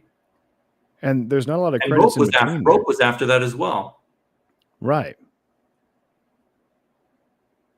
So yeah, it's too bad. He was a terrific actor. Some people just can't catch a break, He's so likable. He has such a great boyish charm to him, and I think Peggy Cummings is likable too. I mean, as a bad seed, which for sure, for sure, she's definitely likable to the audience. But I mean, in that way that you're supposed to subvert expectations and kind of sympathize and root for this character that's so bad. Right. But she succeeds in that because she is charming. There's just something very magnetic about her personality. You want to be in the role that John Dahl is in, right? You want to be in that position. On the adventure. You want her. I mean, it's like, what can you say? What else can you say about it? Oh, and I brought up Poverty Road too, because there's a great use of economy in shooting that ends up creating terrific effects, like the sequence in the car. Right? Oh man, yeah. I mean, I had a photo of it. I don't know what to do with it. But like that sequence where they planted the car in the back, and it's an extended, probably 2.5, 3 minute scene shot from one angle behind a car as he goes in to rob a bank, and she stays to, wait, be his getaway driver, has to distract a police officer and knock him over the head with a pistol before he gets back in. But when they're taking off and those bells are ringing inside the bank and they slowly fade away, you don't get a lot of like diegetic sound with Doppler effects back in the 40s, right? That sort of realism of as you drive away, this sounds stupid, but like that didn't happen very often back then, right? That's like such a touch of realism. It's terrific. And I just love that turn of her as she looks to see if they're being pursued. And then the camera pushes in on her, right? And she just has this crazy smile and always this terrific red lipstick, right? No, we're not being followed, right? It's a standout, spectacular, amazing sequence, and done because they didn't have the money. They shot it in like 30 minutes. Yeah, for sure. And Joseph H. Lewis, who directed this movie, was not a big director by any means, but I think it's been a little bit more appreciated in recent years. He also did The Big Combo, which I started watching. Really, I started watching, but I couldn't finish it. Not because it was bad. It was just that it's too late at night when I tried to watch it. I have seen The Big Combo before. I tried to rewatch it, couldn't finish it, fell asleep. But it's very hard to find streaming wise. It's easy to find, but not in a really good looking format. I was watching it in like I got the Blu-ray for it. So. Oh, you did? Okay, I watched like a VHS transfer on Amazon Prime. No. It was terrible. But The Big Combo is actually our friend Brian Donlevy in it. You're right, dude. That guy's so awesome. Like the Brian Donlevy, like he's like, where's Waldo now? What a trooper, Brian. And he plays the guy with the hearing aid, right? Yes. That's that movie, right? Yeah. Yeah, Brian Donlevy. Just the Great McGinty, which I've not seen. Like, where's Waldo popping up everywhere now? This movie. Yeah. Some guy I'd never heard of before we watched Quatermass, and now he's like in everything. Someone who I didn't heard of after I saw Quatermass. Right. Oh, fun fact, Joseph H. Lewis also directed a movie that a Poverty Row Bela Lugosi monogram film called Invisible Ghost, which if you ever have the chance to see is it's quite an interesting watch. It's a terrible movie, but there is no invisible ghost in the movie. But Well, how did this guy make a terrible movie? This is a It's not great terrible. movie. It's one of the Yeah. best. It's one of the best Monogram Lugosi films, of which there are 9. It's called Bela Lugosi meets a Brooklyn Invisible Man. No, Is no, that no, what no, it's? no. The Oh, Invisible okay. Ghost. Unfortunately, the Kino Blu-ray is out of print, and I'm so glad that I picked that one up a while ago, because it's No, like, isn't that Kino's MO? Don't they do only like one print run and it's over with? yeah, either that or they. I mean, there's no rights for this because this is a public domain movie, so Oh, okay. I What, don't know the what that's Invisible about. Ghost? Yeah, they should just be like the Warner Archive, which is they manufacture it on demand. You know, As opposed to a like visible printing up ghost? so many that people know. A visible ghost. Well, there's Yeah. no. Well, the ghost in the movie is someone who's, I think, still alive, if I recall correctly. It's Great like he's like poster. a rich guy that thinks his wife is dead, but she's actually not dead. She has like amnesia, and she lives underneath the mansion that he lives in, and like she goes and wanders around at night, and he thinks that he sees her, and he goes crazy and starts murdering people in the house because of that. Okay. Yeah, Makes sense. it's definitely worth a watch. I mean, Yeah, if you love, Jane Eyre. Lugosi, which I Well, we do. should do a Bela Lugosi show. Oh yeah, we'll do the Monogram. You know what Property, we bro. should do? We should do broke down uh, films from former great actors. Oh yeah, I Like The mean, Man with the Two Heads or whatever with Ray Milland. oh my god, You know what I mean? yes. How the Mighty Have Fallen episode. I bet that'll be a huge hit because Yeah, anytime you just talk shit, like we're over here like exalting great films and everyone's like, boring. But when you start talking about dog shit, they're like, let's go. You know? there's some whatever happened to Baby Jane like knockoffs that came after that with other former once great stars. I mean, what do you go? Hush Hush Sweet Charlotte is like the good one because that's Betty Davis and Olivia de Havilland. But there's ones with like Shelley Winters and other, like Oh, poor weird. Shelley Winters. It's like they all have those crazy titles like Whatever Happened to, or you know what I mean. They're like Maybe a a whole rip-off genre. episode. What's Like that? like a rip-off episode, like if we watched like William Girdler, famed director of Manitou and Grizzly, another favorite of the show. If we watched his like Abby, which was the blaxploitation Oh my exorcist, like god, yes. that would be a great episode of rip-offs. And we should go bottom of the barrel on this show. Yeah, and Karloff certainly made a lot of stinkers later in his Right. career too. Have you ever seen Frankenstein 1970? Was that a Hammer film? No, it's a independent like 50s. It's made in like the 50s, and they were like in the far off year 1970, and it's like Karloff just doing the worst performance ever. It looks to me like a dog is billed second, so that's not a good sign. But oh no, sorry, that's just when I searched Frankenstein. Conrad Berry. When I searched Frankenstein 1970, I see Jaina Lund, but like there was a giant like golden retriever. So, I don't know if there was some Lassie tie-in or something going on there, like a famous dog, Oh my god. And then Tom Duggan, I don't know what the fuck he's up to. And anytime you've got Don, quote unquote, Red Berry, the guy with the little nickname. Yeah, it's a good sign. Oh my god, really bad. I posted on Twitter. I bought that DVD collection of Monogram westerns from like the 30s and 40s. Man, those are tough to watch. Those are really, really like Jimmy Wakely. Like these movies are bad, man. You are a glutton for punishment, brother. I just find these things so fascinating that they exist. Right. Like, and there's 9 volumes of that set, Monogram Cowboys. There's 9 volumes with like 8 or 9 films in each set. Okay. I was reading through my copy of, I'm trying to find, I think I took it upstairs, but there's a Les Daniels book on Batman that was designed by Chip Kidd. It's pretty good. And he talks about the Batman serial, and I'm like, should I watch that? No. Don't. It's that bad. It's pretty bad because I think I mentioned it before. It's a Columbia serial. Columbia serials are trash. I mean, you have to if you're gonna watch a serial, it has to be a Republic cereal. Those are like Okay. grade A, top-notch cereals. So the ones that I highly recommend, my favorites are Adventures of Captain Marvel, which is Shazam. That's really, really good cereal. And Daredevils of the Red Circle, which is Oh, yeah. phenomenal. Okay. And that You was told on me about Blu-ray that. from Kino, and it's out of print now, which is such a shame. No. So I don't know if it's still, if you can get it used, like how much it is. Great title.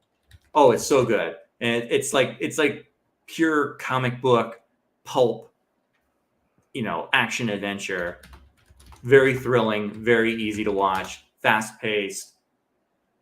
Just great stuff. Let's see. Ooh, oh, $45. There's a DVD for $13. Oh, now this is why I haven't moved up to the 4K UHD or whatever fake bullshit. It's not fake. Because Blu-ray looks good enough to me, man. I mean, like I watch a DVD and I'm like, you know, I need that Blu-ray. It just depends on certain movies, the 4K. Like, well, we heard from our friend the who we want to have on the show, the Damn Fool Idealistic Crusader, that you know he was very upset with the Maltese Falcon 4K UHD. I thought it looked good. You don't know shit. I have the 4K for Maltese Falcon. I watched it. I mean, it looked okay to me, but what do I know? You don't know anything. Apparently it was a giant pile of shit from what he said. So, I mean, apparently you're just going to want to, you know, cut your wrists every 3 seconds. That doesn't appreciate or know what I'm being fed garbage, and I just enjoy it. Say, I know, dude. I know. Dude, this guy's gonna think we're the biggest goons of all time. I'm gonna be like, hey, you know, encoding. What are you talking about? You know, he's gonna be like, oh my god, you slop beast, you're just eating your slop. I'm like, yeah, you don't ruin it for me. What did he say one time? You Philistine or something like that? Yeah, man. I mean, like if I were working in like the home video department of any studio, I'd live in fear of this man. Like, you know what I mean? Oh yeah, yeah. Meticulous breakdown. Good, though. I mean, I wish I had that level of knowledge. Yeah, I don't. I do not. Because I want to talk to him and I want to just ask extremely rudimentary questions. Because I've yet to find a video on his page that says like, hey, this is what I'm talking about. Do you know what I mean? What I would like to know is where does he get the information about some of these things?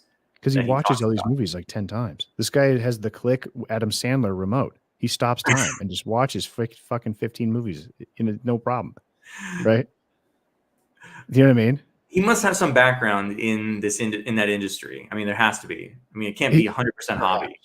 Can't be 100% hobby. I mean, because he'll say stuff like, "Oh my god, the 2006 DVD reissue had way better sound," and it's like, okay. I can't tell the difference. Sorry. Yeah, I'd be like, oh, lost on me. Yeah, I guess. You know, I mean, he has very, very, very exacting standards, which I find really fascinating. I more power to him. He's an autodidact. I also find it fascinating. It seems like an avid Laserdisc collector too, which is very cool. I want to have him on, and I want to say, explain the history of home video formats. Right.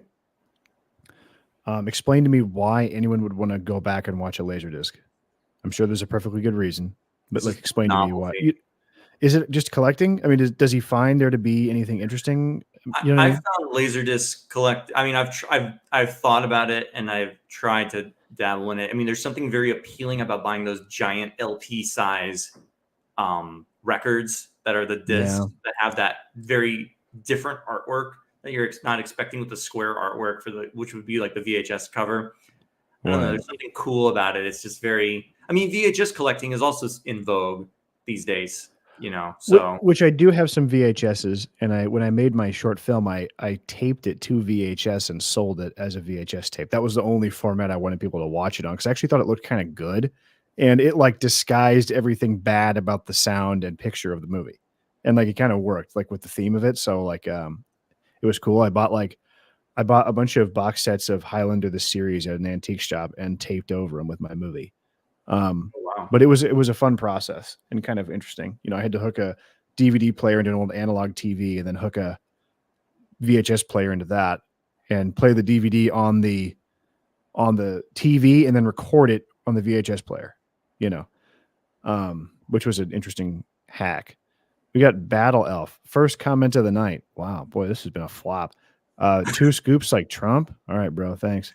I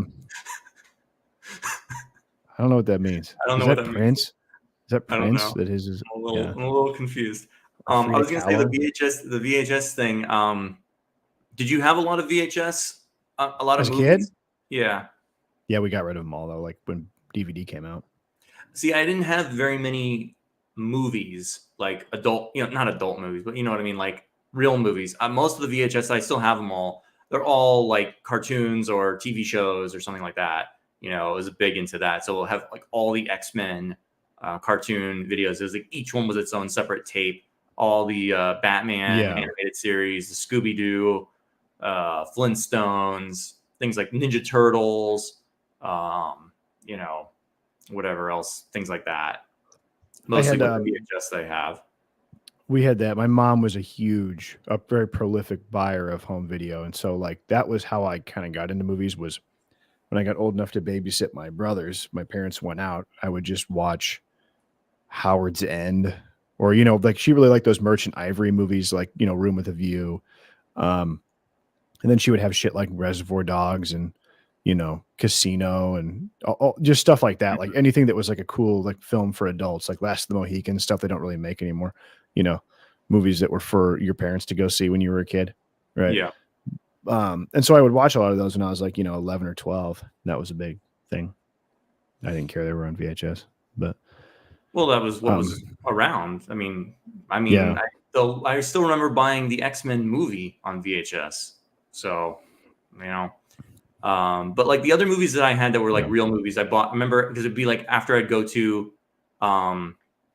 Universal, and as a little kid, I didn't know what Jaws was or King Kong or Earthquake or all these things, and I would say like, well, what are these movies? And so my parents would buy me the video, and we'd have Earthquake, a Jaws series, like the 70s King Kong, the Back to the Future series, which came in a very nice box set, and those were like mainly the real movies that I had as a kid on video.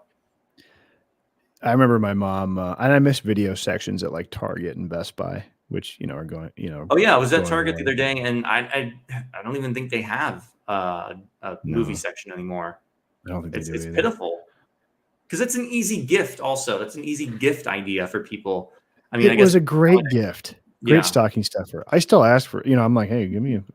That's what I'm getting for Christmas. Yeah. I'm getting Blu-rays and 4Ks and books, but that's something else too. Criterion started on Laserdisc, and you could only get them on Laserdisc. They weren't on VHS because they would have audio commentaries, because you could flip audio tracks on a Laserdisc, and you could not do that on VHS. Right. Yeah. And I know some of the special features on films, like I think King Kong is the first Criterion film released. And I think on a lot of those, there are some special features you can only still watch on Laserdisc, or some commentaries you can only get on Laserdisc from Criterion. Well, our friend would know. He would definitely know. Okay, we've put off for far too long our final film. Yes. We have an explanation for the 2 scoops. The picture you have up, and this is part 2 of Film Noir, hence 2 scoops. It looks like he looks like he's got 3 scoops, though. Does he not? He does. He's got 3. He's got 3. Okay. Kiss Me Deadly, Mickey Spillane, huge author. I guess I don't know if this is apocryphal, but in the Criterion pamphlet it says that at one point in time he had written 7 of the top 10 best-selling novels in America. Did not know that. Yeah. Huge. I don't even realize sometimes that there's stuff written on those. Sorry. On what? Oh, the comments? On those booklets. Those booklets inside the Criterion. You don't read? Oh, dude, I love those. They give me a big thick booklet with a nice academic essay in there. I'm like, let's go. Time to get my new opinion. No, Criterion's great about that. This is a beautiful booklet for the Kiss Me Deadly Blu-ray. I mean, look at this. It's so cool. Yes. I mean, it's awesome. So they did a great job with it. This is an awesome movie. Mm-hmm. My wife hated it. Why? She thought that She thought that my dude was a bad guy. Well, he's not a bad guy. He's rough, he's tough, he's kind of playing fast and loose, but he's not a bad guy. He's a Robert good Aldrich guy. thought he was a bad guy. Because this movie is very much in the line with like Starship Troopers, where it's supposed to be an indictment of the Thing, but instead it just makes the Thing look awesome. You know?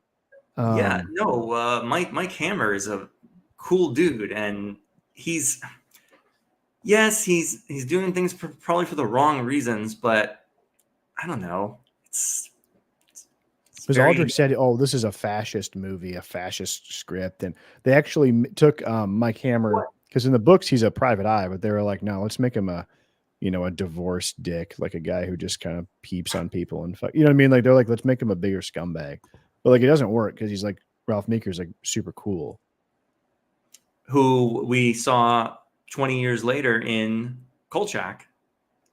Remember? That's right. Almost unrecognizable. And I remember we talked about this movie then. I was like, "Oh, Kiss Me Deadly, let's go." He's in the Night Stalker, I think, the first one. Incredibly cool, pulpy, genre-bending film that I think features more overtly something that informs film noir throughout its entire lifespan. This film is from 55, which is where a lot of people find the cutoff for film noir. But I think there's a huge unspoken fear and anxiety of the bomb in a lot of film noir movies, especially ones that take place in a city. When I was reading this book Somewhere in the Night, the author made a great point about how it opened up a new reality where you could be just completely vaporized at any time. And the cities became even more dangerous place to be and a more anonymous place to be. And this movie takes the idea of the bomb head on and inspired Pulp Fiction's ending. It inspired the Pulp Fiction briefcase in the process. What do you think? Yes, I would say film noir enters the atomic age with this movie in a very blunt way. I was not expecting that to be the payoff. The first time I watched this, I had no idea what I was in store for. I mean, I'd seen this now. This was the second time I watched this, preparing for this stream tonight. But the first time, I was never in a million years would I have guessed that there was going to be some kind of radioactive material inside the box. And I mean, obviously, it's played to the most dramatic effect possible, where at the end she has a Raiders of the Lost Ark moment there, and she literally explodes into flames. Yeah, and it's played so like over the top, and I loved it though. Like she's like screaming her head off, and she's clearly like a mannequin on fire. But it's so good. It's so good. The movie is incredibly sadistic and violent. Yes. I mean, I was watching it again and I go, oh my God, like the part when the guy's tailing him and he like grabs him and he goes, drop the knife and he punches him twice and he slams his head against a cement block. I was like, Jesus Christ. And he twists that guy's hand and then kind of smiles like he's enjoying it. You're like, wow. How about at the pool house when we don't even see what he does to what that one guy, he has a funny name. Great name. Sugar Smallhouse. Yes. We don't even see what he does to him. And he is out cold. So, but you feel no mercy for these. Mike Hammer may not be the most altruistic person in the world, but you can relate to him and you can sympathize with him in his plight.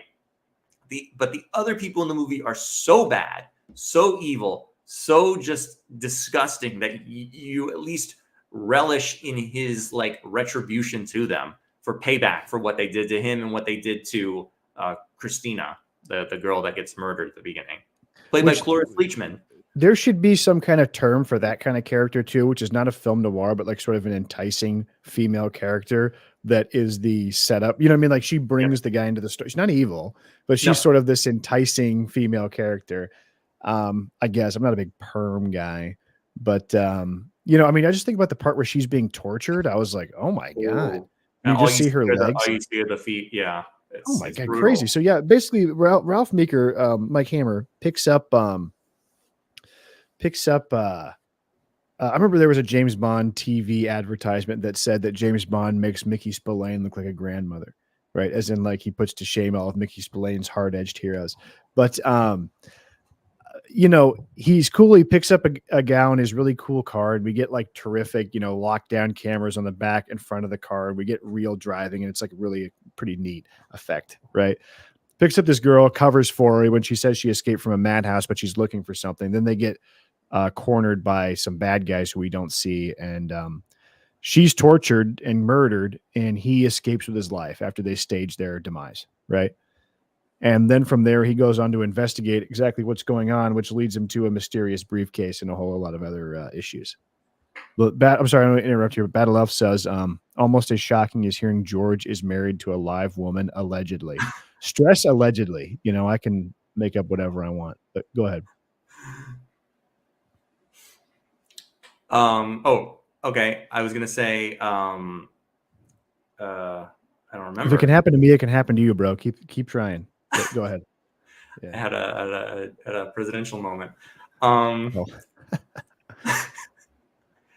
Yeah, I mean, this movie is brutal. This movie is totally different than all the others that we've talked about tonight. In that, what I was saying is that it feels very mean. It feels very visceral. Yeah. Like there's something you can kind of feel it like under your skin, like the anxiety of what's going to happen next.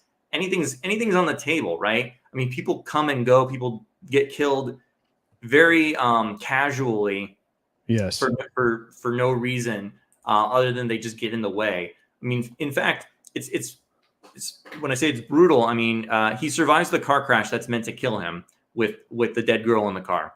But yes. When he doesn't, the killers, they call him up and they say, "Hey, how about you just forget about everything?" And you know, he could have just said, "Okay." He doesn't really say he's not going to forget about it, but and they're like, "We're going to give you a gift tomorrow." And of course, there's a bomb in the car connected to the starter, and then there's another bomb connected to the odometer. And it's like, well, it's like now he has to. Now you've just incentivized him even more to come after you. If you just left him alone, he probably would have gone on his way and none the wiser. But you keep enticing him to keep looking more and more because there's something there that they don't want him to find. And what do you want? You got a detective on your trail. Exactly. And I think Ralph Meeker is really cool. I mean, I like him a lot as an actor. It's too bad he didn't do more. He was in a film called The Naked Spur with Jimmy Stewart, which is a great revisionist Western where he plays the foil to Jimmy.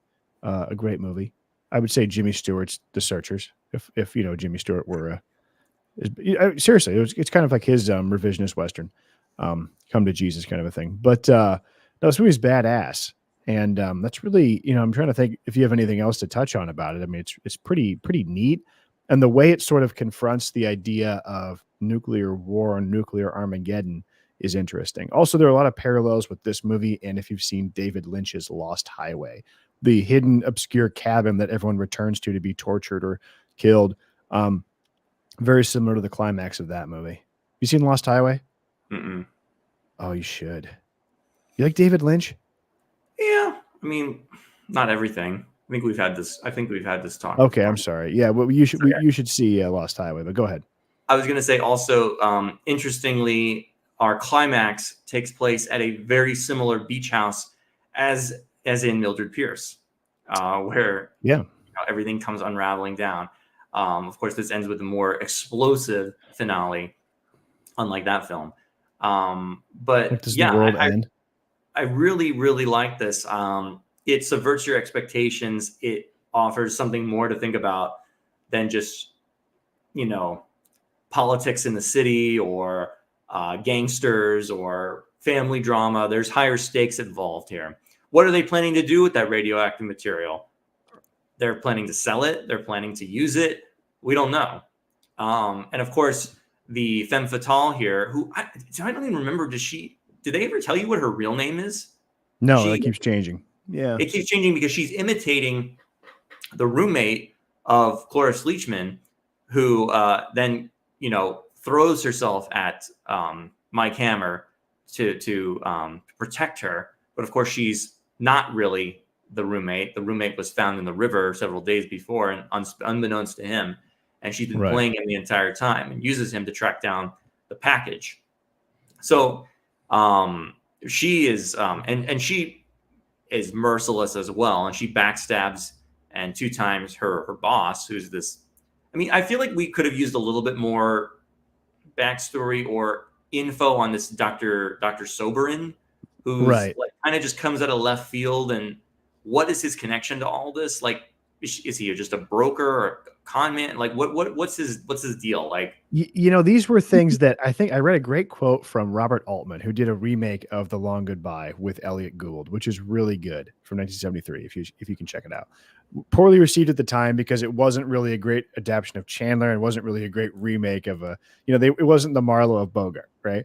But it's a great movie. And Altman said he was drawn to film noir detectives because what he called them were thumbnail essays on specific elements of life. And the plot that strung them together did not matter, right?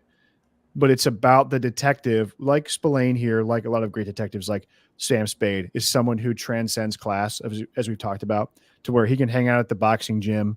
He can hang out with his Italian car guy, Vavroom, or whatever, who sadly is exploded, right? Or dies. Nick, right? Or tortured. Yeah. What do they drop the car on him?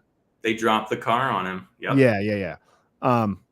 And I guess Soberin does it himself because we see the I guess they're the blue suede shoes that every time, right? He was implicated at the torture scene with the girl. We always see the tips of the shoes for this guy, and not until the end do we realize that who it is. But that's the thing, is like in the Maltese Falcon, you mentioned Sam Spade. Like, we get an idea of who that kind of collection of criminals and ne'er-do-wells are that are all after the bird, and you get a sense of they want that bird because it's valuable. They're going to sell it. Okay, motivations are very clear, explicit, not very complicated, and that's fine. And it's not about that. It's about the process.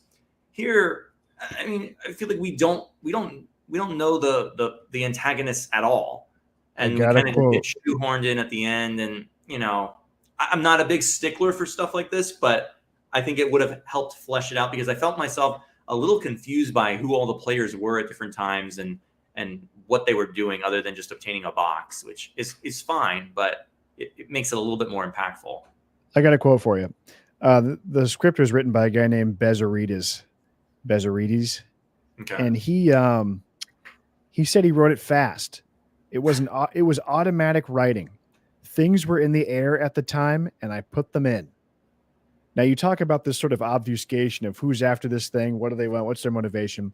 This is sort of a reflection of the political change, I think, after World War II, that we get the introduction of the CIA. We get the introduction of, like, the war footing has shifted to spying. It's shifted to clandestine bureaucracy, right?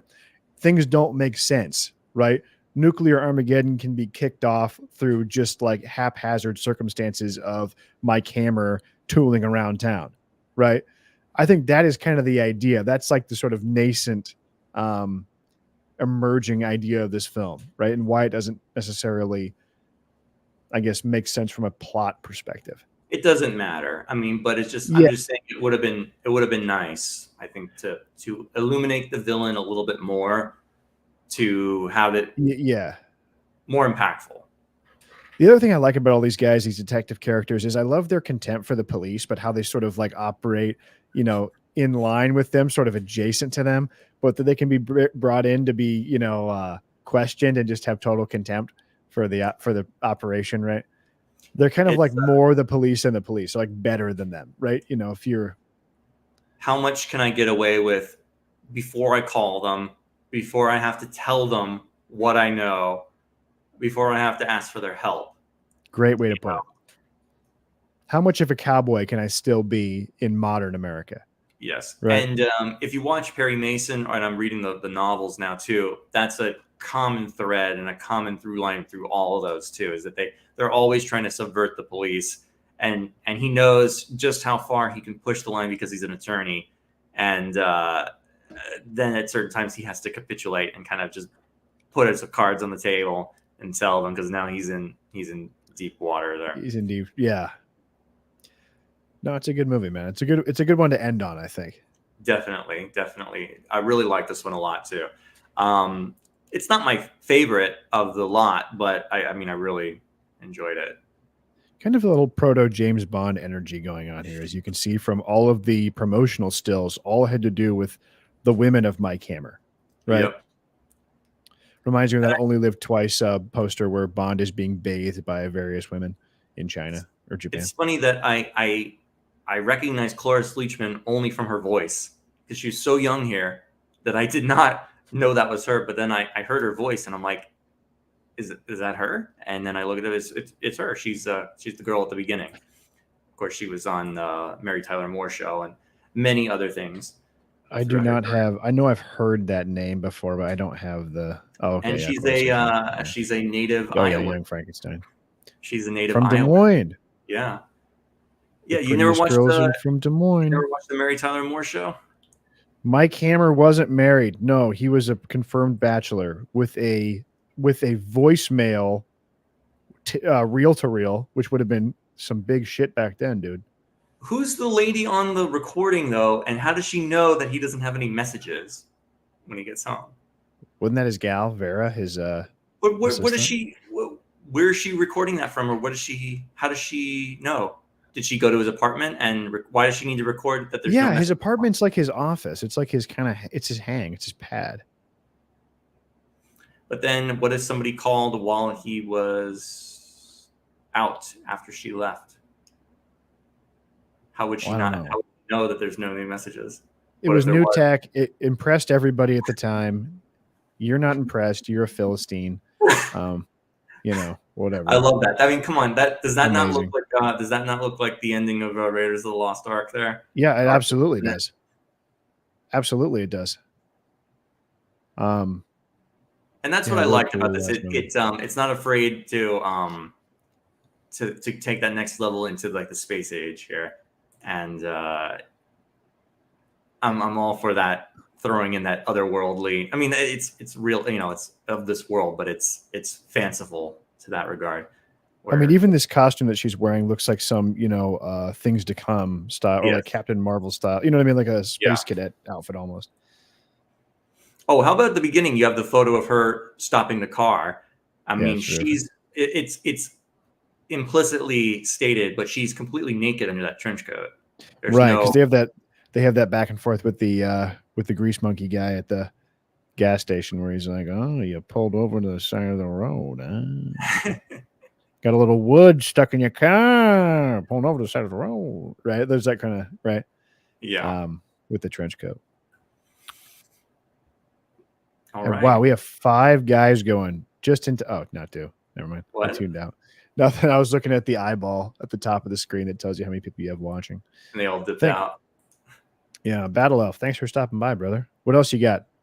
Can we wrap this up succinctly and tell the audience what they've gone on this journey with us? Not as long as the Hammer journey, but I think it was a nice primer.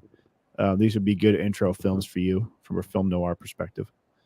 Oh, for sure. I think all 8 of the films that we talked about, I mean, you may hate me for saying, but I wouldn't put The Glass Key at the top of these. But maybe that was a poor choice. I apologize. I think it was good to talk about, but I wouldn't put it up there as that movie.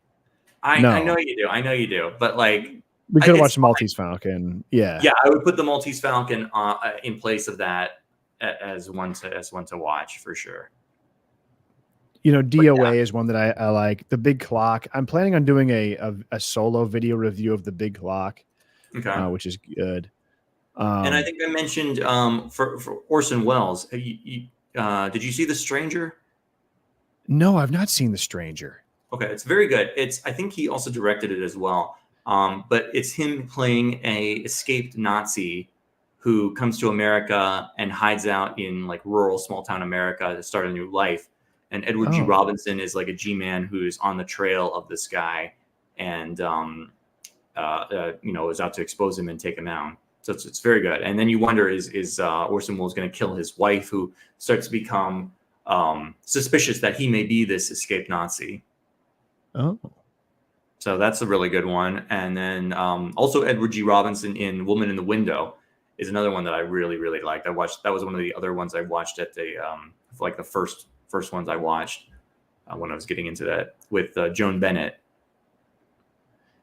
Yeah, I'm looking through lists here, and of course we talked about how there are ones we disagreed with, like Notorious. I wouldn't have thrown that in there. That's so much. That's Notorious is hard to put in a category. It's like It's like a romance melodrama suspense picture. I mean, Yeah, the Blue Dahlia. Maybe that would have been a better Alan Ladd one to watch with Veronica Lake. That's pretty good. would you say Suspicion is more noir than? I mean, I think that's more noir than Yes. Notorious. I wouldn't put Suspicion as a noir, but I think as for Hitchcock, Suspicion is much more in that style than Notorious. Yeah, I agree with you. The Killers from 1946, not bad, but the remake from 64 is better.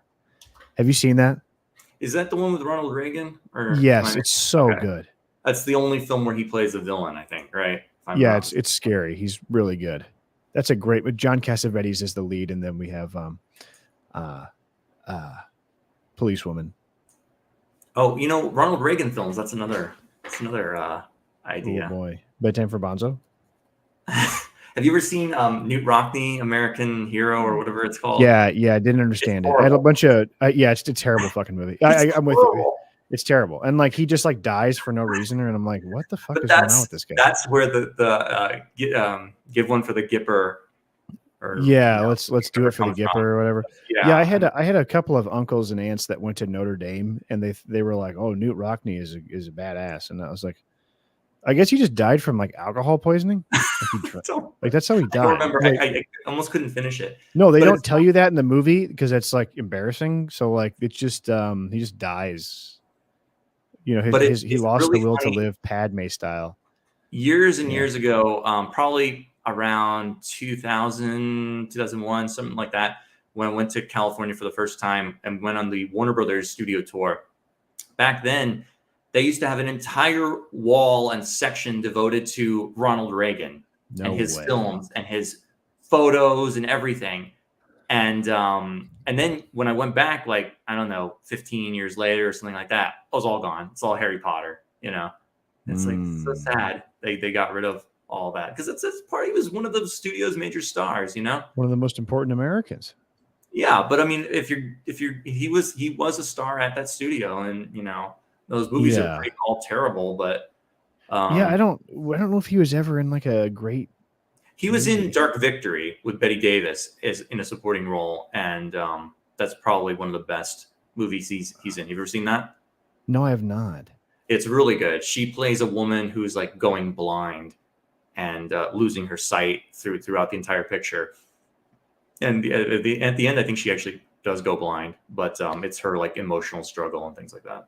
Well, what's the big movie he's very famous for Where's the Rest of Me or whatever? For what? Where he loses his legs. Where's the rest of me? Right? I don't remember.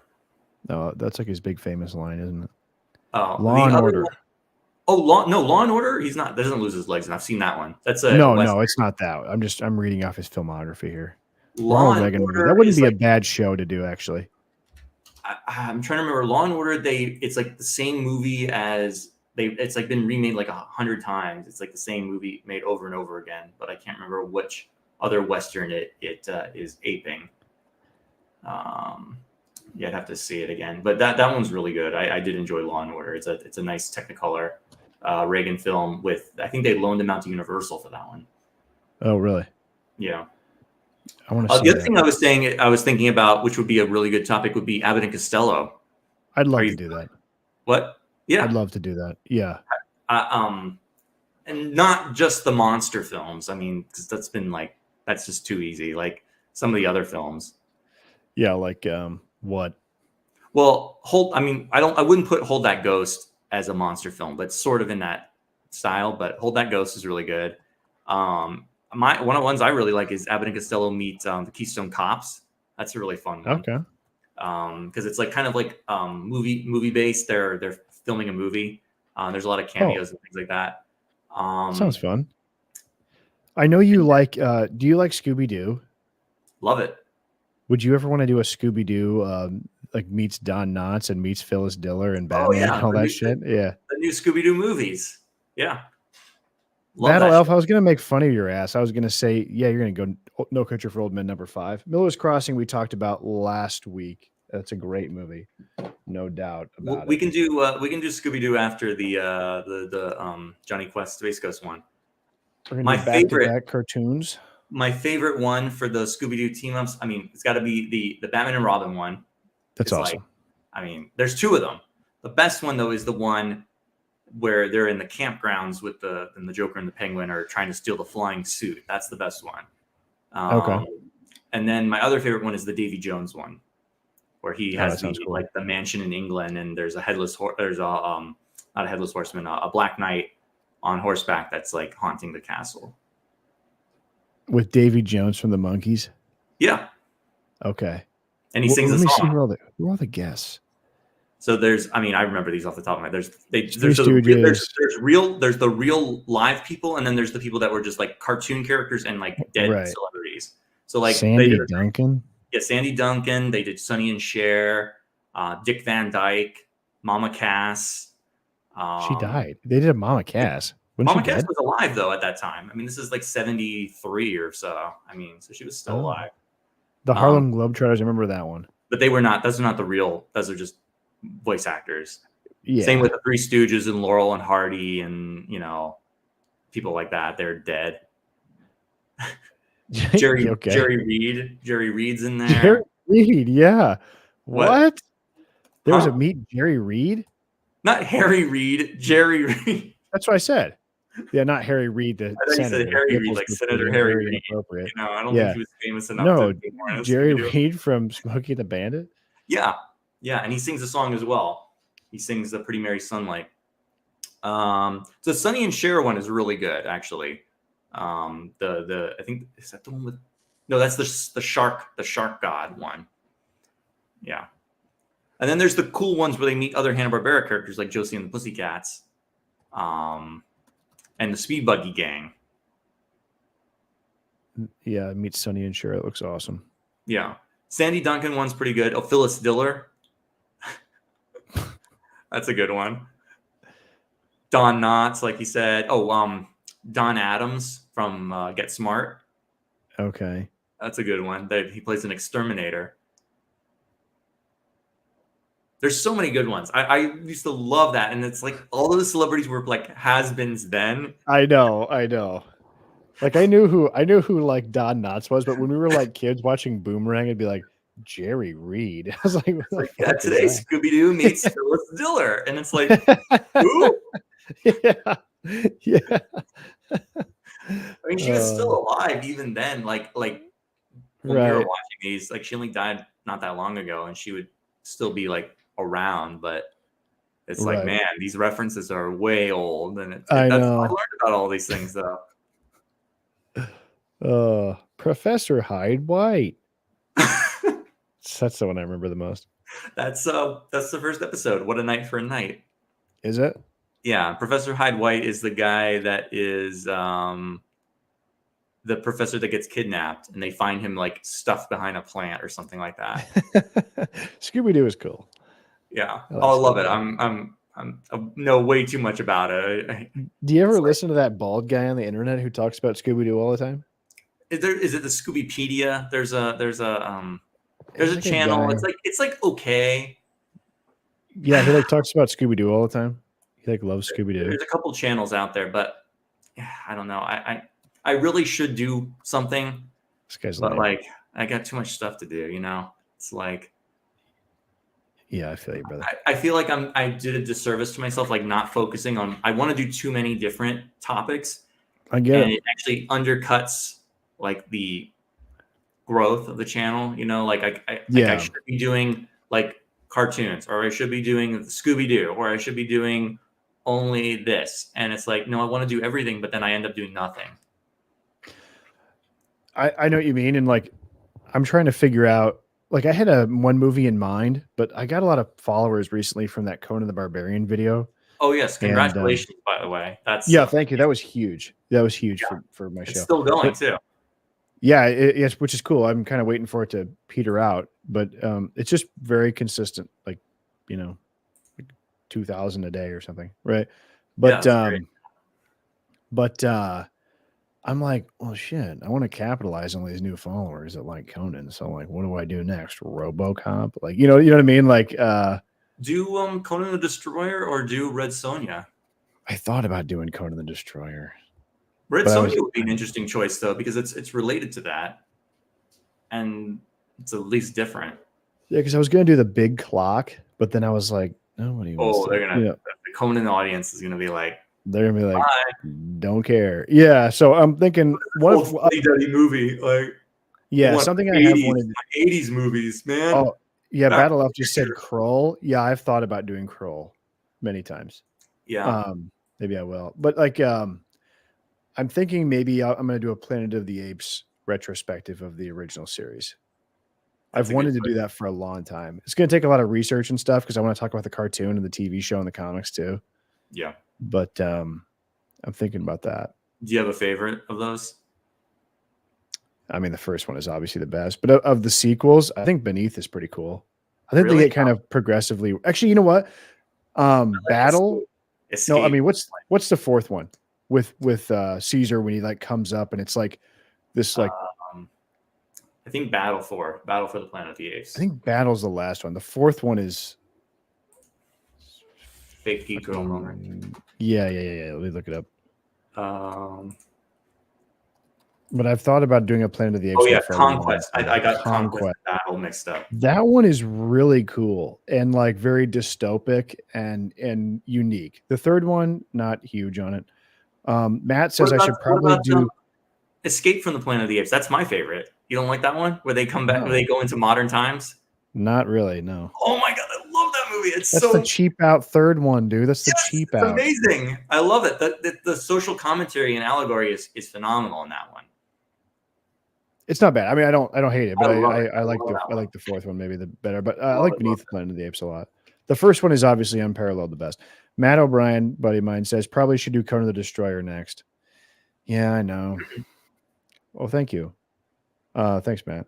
You know, yeah, I probably should to capitalize on the success, but at the same time, like I do this because I like to do it, and I don't want to just start being like, what do I gotta do? You know what I mean? To keep the followers. You know, I kind of just want to do what I want to do.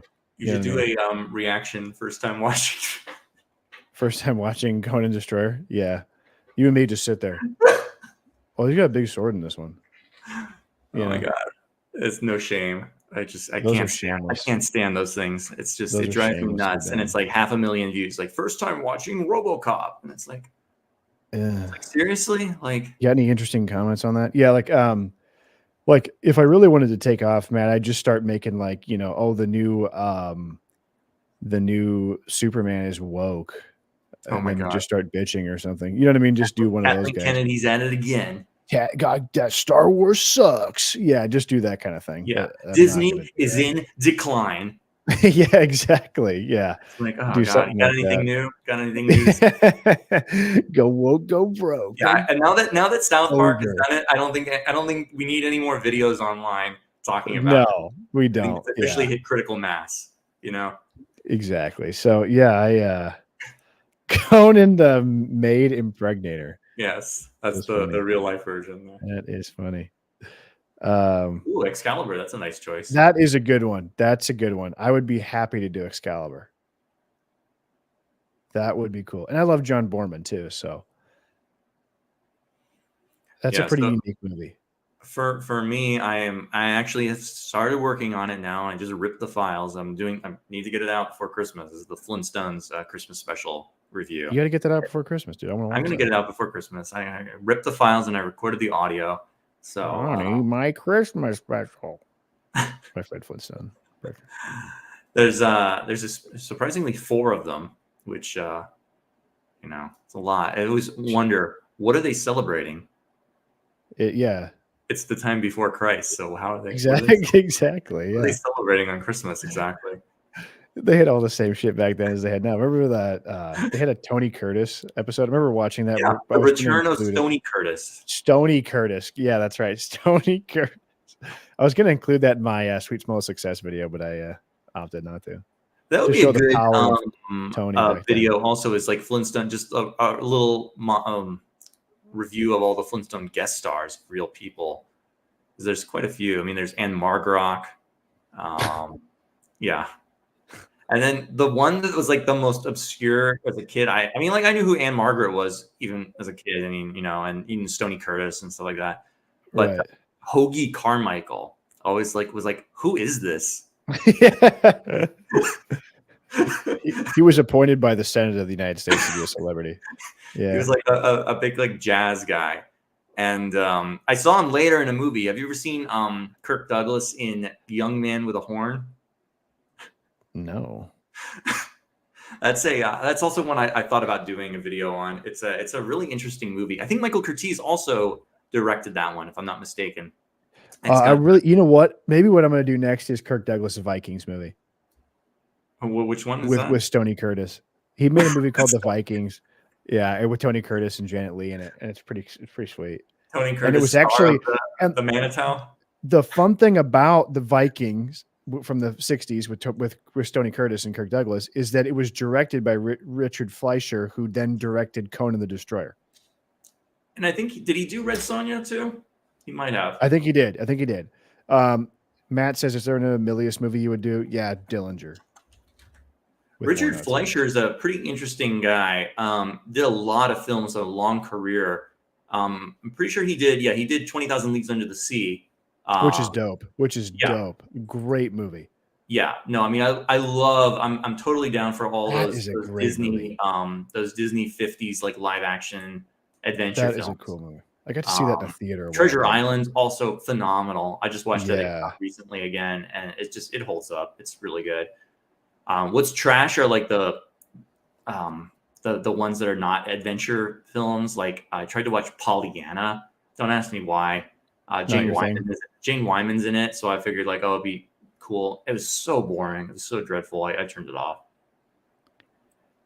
I've done a lot of movies with Kirk Douglas. Yeah, got that one on Blu-ray. I got that one on Blu-ray. Old Yeller. Yeah, I do. I've actually done a lot of Kirk Douglas. I'm gonna be like the Kirk Douglas channel. Done a bunch of shit with him. Paths of Glory, another great one. God, he made some else with him in it. What was I watching that he was in?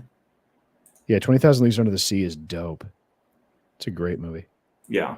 Well, anything with James Mason, right? I mean, oh yeah, it's Captain Nemo. He's so cool. Yeah. His underwater base. Or sort of, you know what I mean? Like that was badass. I remember the ride existing during like my visits to like the Magic Kingdom as a little kid, but I do not remember going on the ride, like have any experience. Like they had a 20,000 Leagues Under the Sea ride at the Magic Kingdom, but I don't remember it at all, unfortunately. You know what I would love to have seen that I read about in Starlight Magazine was the, I think it was on the Paramount lot. You could go on a Battlestar Galactica ride for 3 years, from like 1978 to 80. At Universal on the studio tour. Universal. Yep. Okay. They had that in one of the it was like one of the major additions to the studio tour. Yeah, and it was like the Cylons like shooting at you and stuff like that. It looked pretty awesome. I mean, I wish they had like animatronics. Yeah, I wish I'd been alive during that time. Now they still have the Jaws encounter, and I think the earthquake thing is still there.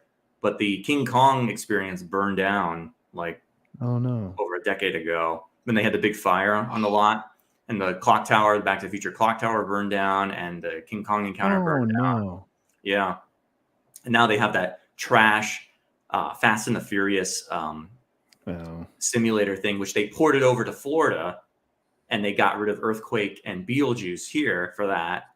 And it's like the most abysmal ride like ever. Like you literally sit in a bus and there's screens. Yeah, you sit in a party bus, okay?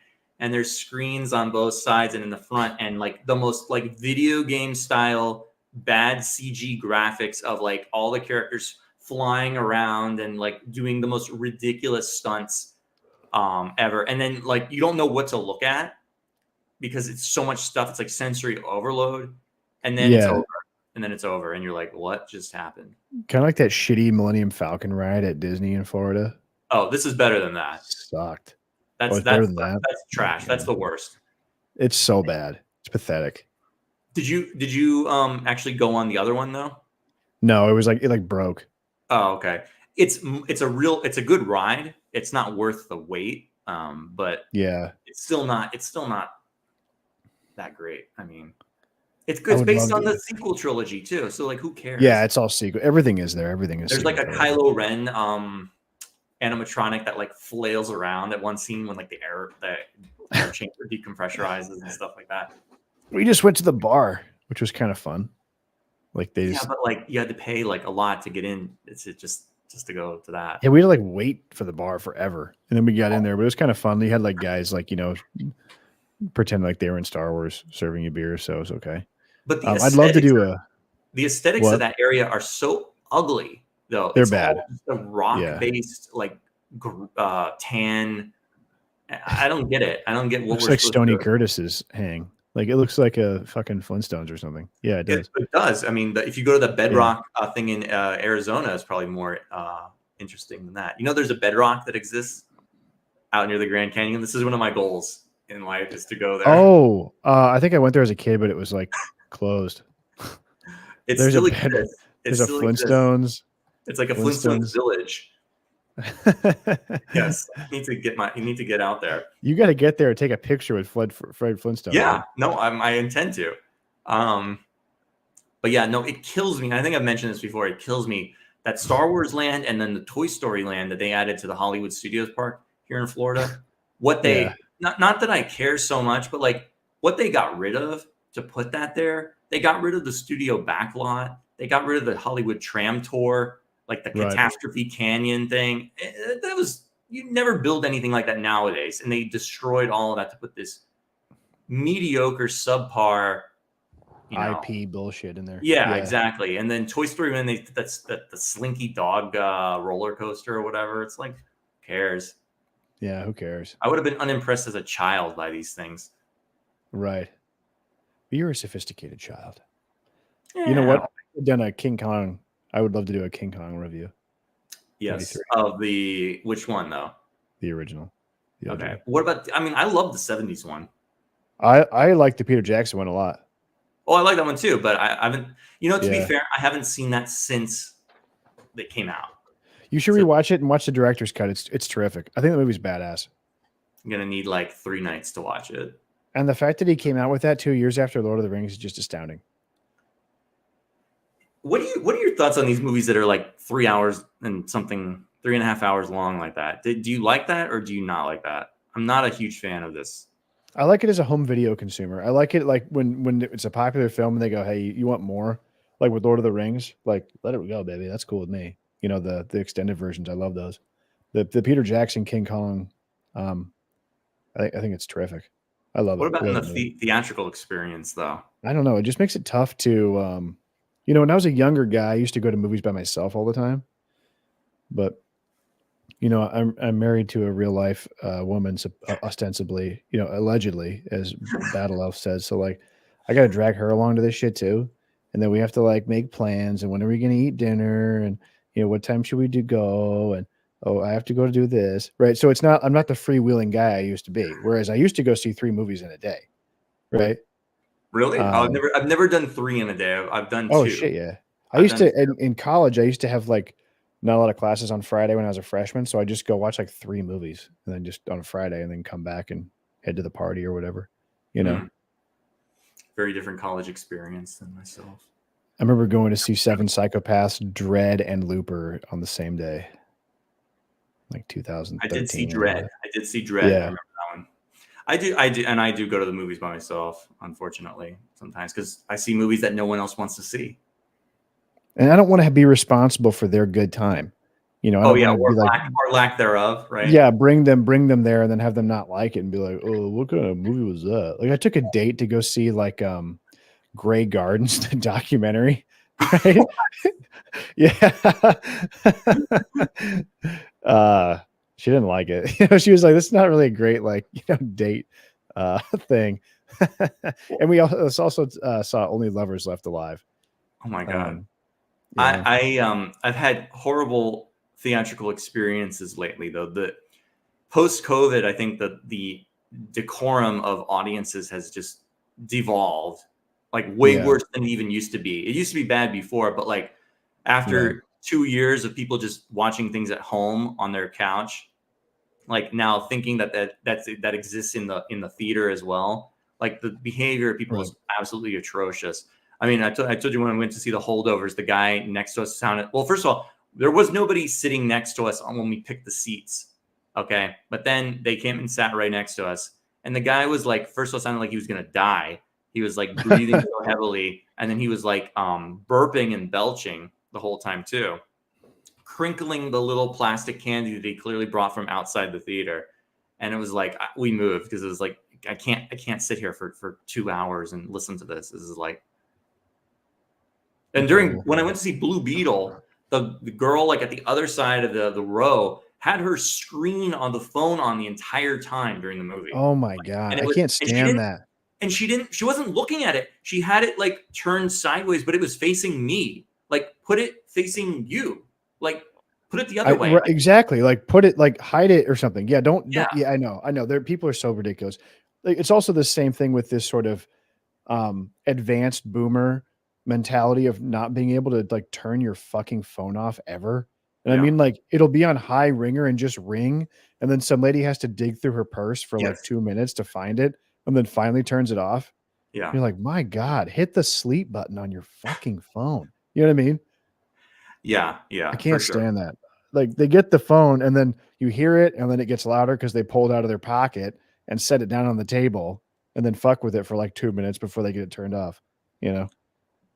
When I went with some friends to see Thanksgiving, which was great, by the way. Highly recommend that if you're into slasher movies. I don't remember if I talked about this or not, but man, the guy sitting behind us in the virtually empty theater, by the way, but of course there was somebody sitting behind us.